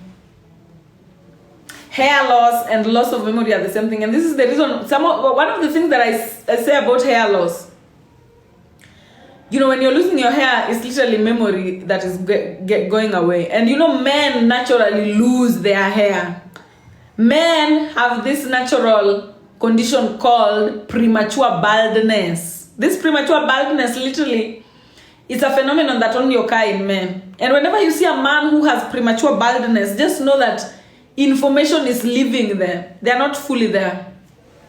Literally, they've reached a point where now memory is not functioning properly. They've lost certain information from themselves. Moles are markers. See the way you can take a marker pen and you mark? Moles are markers that are genetic markers. Genetic markers. So there's this popular saying that a friend of mine used to talk about. The witches, they mark their own. So the witches in time, the divine feminine, they always mark their own. Most of the time, if you're somebody who have moles, just know you come from a very strong line of divine feminines. Because the witches, they have a tendency of marking their own through time. My grandmother, when she was young, she had so much richness until she converted into a... Yeah, religion is there to remove your self-knowledge from you. Just get away from religion. Imagine me, I don't even care whether you are in religion or not. But if you want the best for yourself, the same way I want the best for myself, get away from religion. Get away. You can survive without it. You can survive. You don't need those people you go with to church every Sunday. In fact, if anything, they are a distraction in your life. Isolate and move. Isolate and move. Along the way, you'll meet friends. Along the way, you'll meet other people. Isolate and move. Somebody has been asking me so much, what about asthma? This asthma thing, I have to read about it to even know. Because me, I don't even know what asthma is. Literally, I've never even looked into it. I've never met someone who has it. I don't know about it. Power of periods. Periods are just powerful. They are creative energy. Each and every ovum that you have is a gift from your ancestors telling you, go create the life you want. A woman who is watching me in this particular live, know that each and every egg that you have in your ovary is a gift from your ancestors telling you, baby, go use this to create your life, not the life of your husband, not the life of the man you're married, not like your life, meaning even the children that you are birthing must be for your own interest as a woman. If you are birthing a child for a man, you've lost the race. You have failed. If you ever think you're birthing a child for a man, you have failed in the rest of humanity.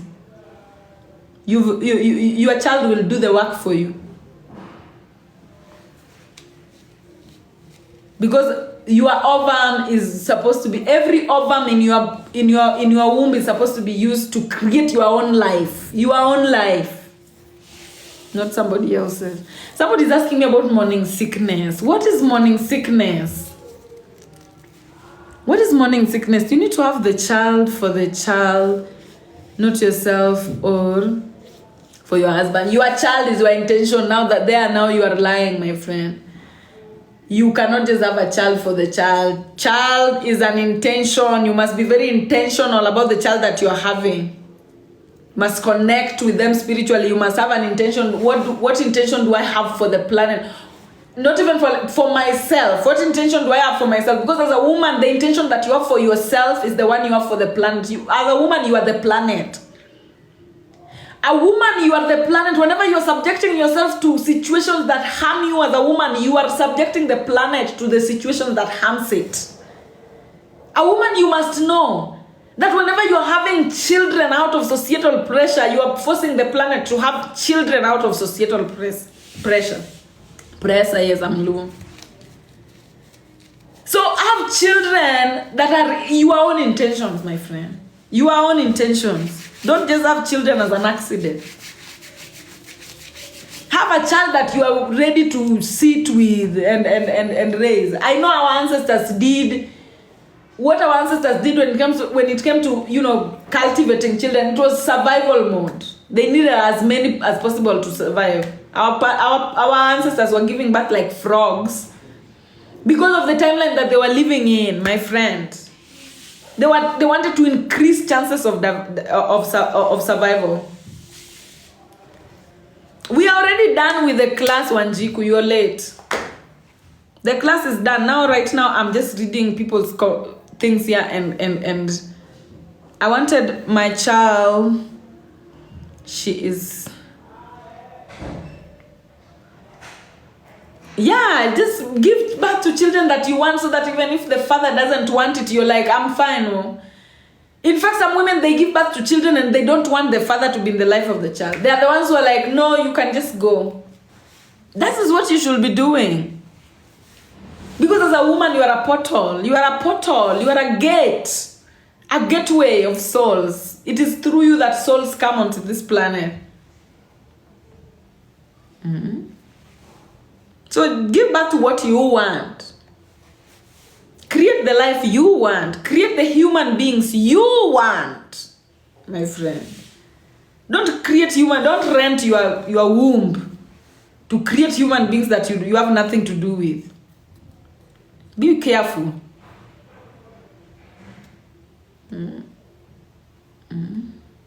Be very careful.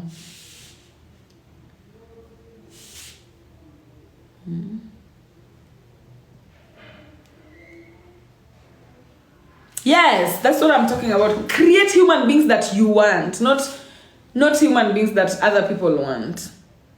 Our mothers were subjected to all that nonsense. We move away from it. What does stomach and nausea problem mean? Analysis, like literally stomach is self-analysis. We're already at 4:30. So guys, I want to leave. Can menopause be reversed? Yeah. Takes a lot of work, but yeah. Use your ovaries to create the children that you want, or else your ancestors will take away that responsibility. Use your ovaries to create the life that you want, or else your ancestors will take away that responsibility. Use your ovaries to create the life that you want, or your ancestors will take away that responsibility. Use your ovaries to create the life that you want, or your ancestors will take away that responsibility. So that's what it is. Anyway, guys, today, thank you so much for coming. Thank you so much for coming. I am so happy. I was so happy to be here. Yeah, I love you guys as well. And I'll see you guys again next Wednesday. I also hope to start posting soon,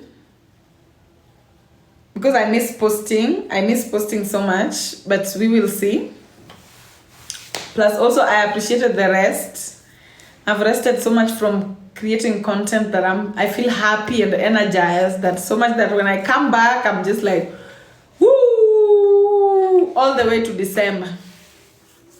So laleni salama pia, and thank you so much. Thank you.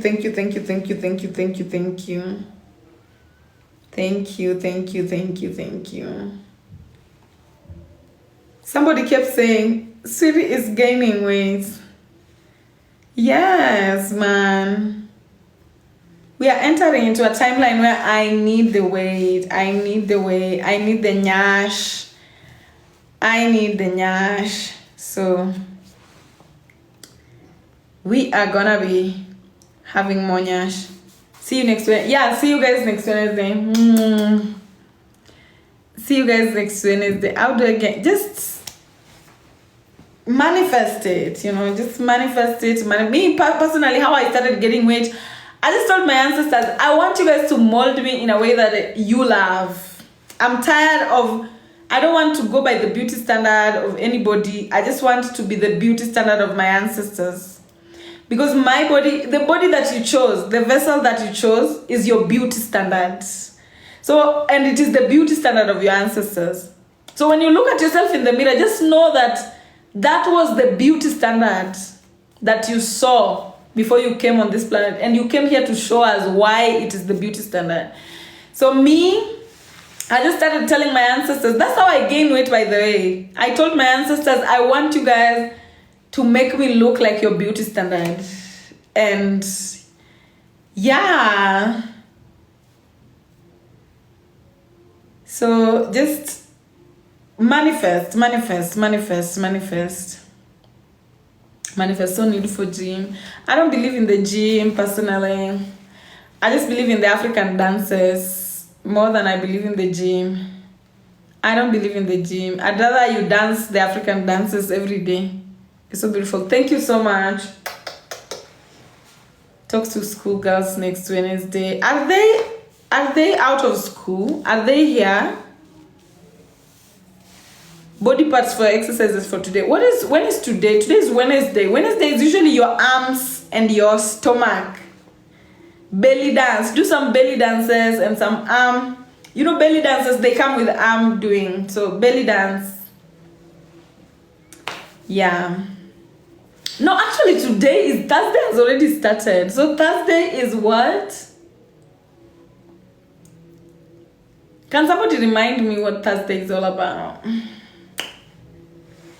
Expansion. So body parts exercise for Thursday is what? Can somebody, a good student who can remember? Thighs. Good. Thursday comes with thighs. Like literally thighs day. I have beautiful students. So yeah, thighs day. Do some thigh work. Like work on your thighs. Yes. Squats, yes, you can do those. I love my students so much. Guys, I love you so much for even keeping up with this. It is working and we are going on. Thank you all, because I was needing to remember a lot. Yes, and if you really need to remember so much, follow me on Instagram. I'm always reminding people. Lavender is always reminding people as well through Swiry students. So follow me on Instagram as well. I don't want to talk about soulmates and twin flames. I will talk about that in 2025. 2025, please. 2025. Wednesday, Mercury is in... No, Wednesday is Gemini and Virgo, right? Yeah. And Wednesday is over. Instagram is dope. Thank you. Any advice for the African man? Sit back, relax, and wait to be told what to do. That's what I will tell you as an African man. Sit back, relax. After you've gotten a bearing of a certain African queen, now sit back, relax, and wait for the African queens to tell you what to do. That's my advice for the African man. And once the African queen has told you what to do, you do am. You do am. No questioning.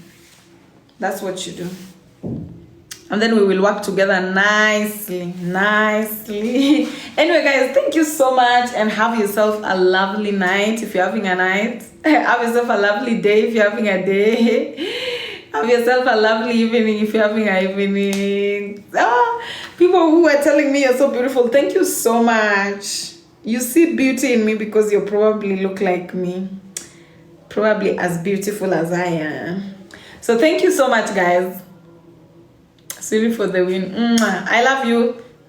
Next Wednesday, which is in March, we continue forward ever, backward never, military focus. Bye. Thank you, guys. Bye.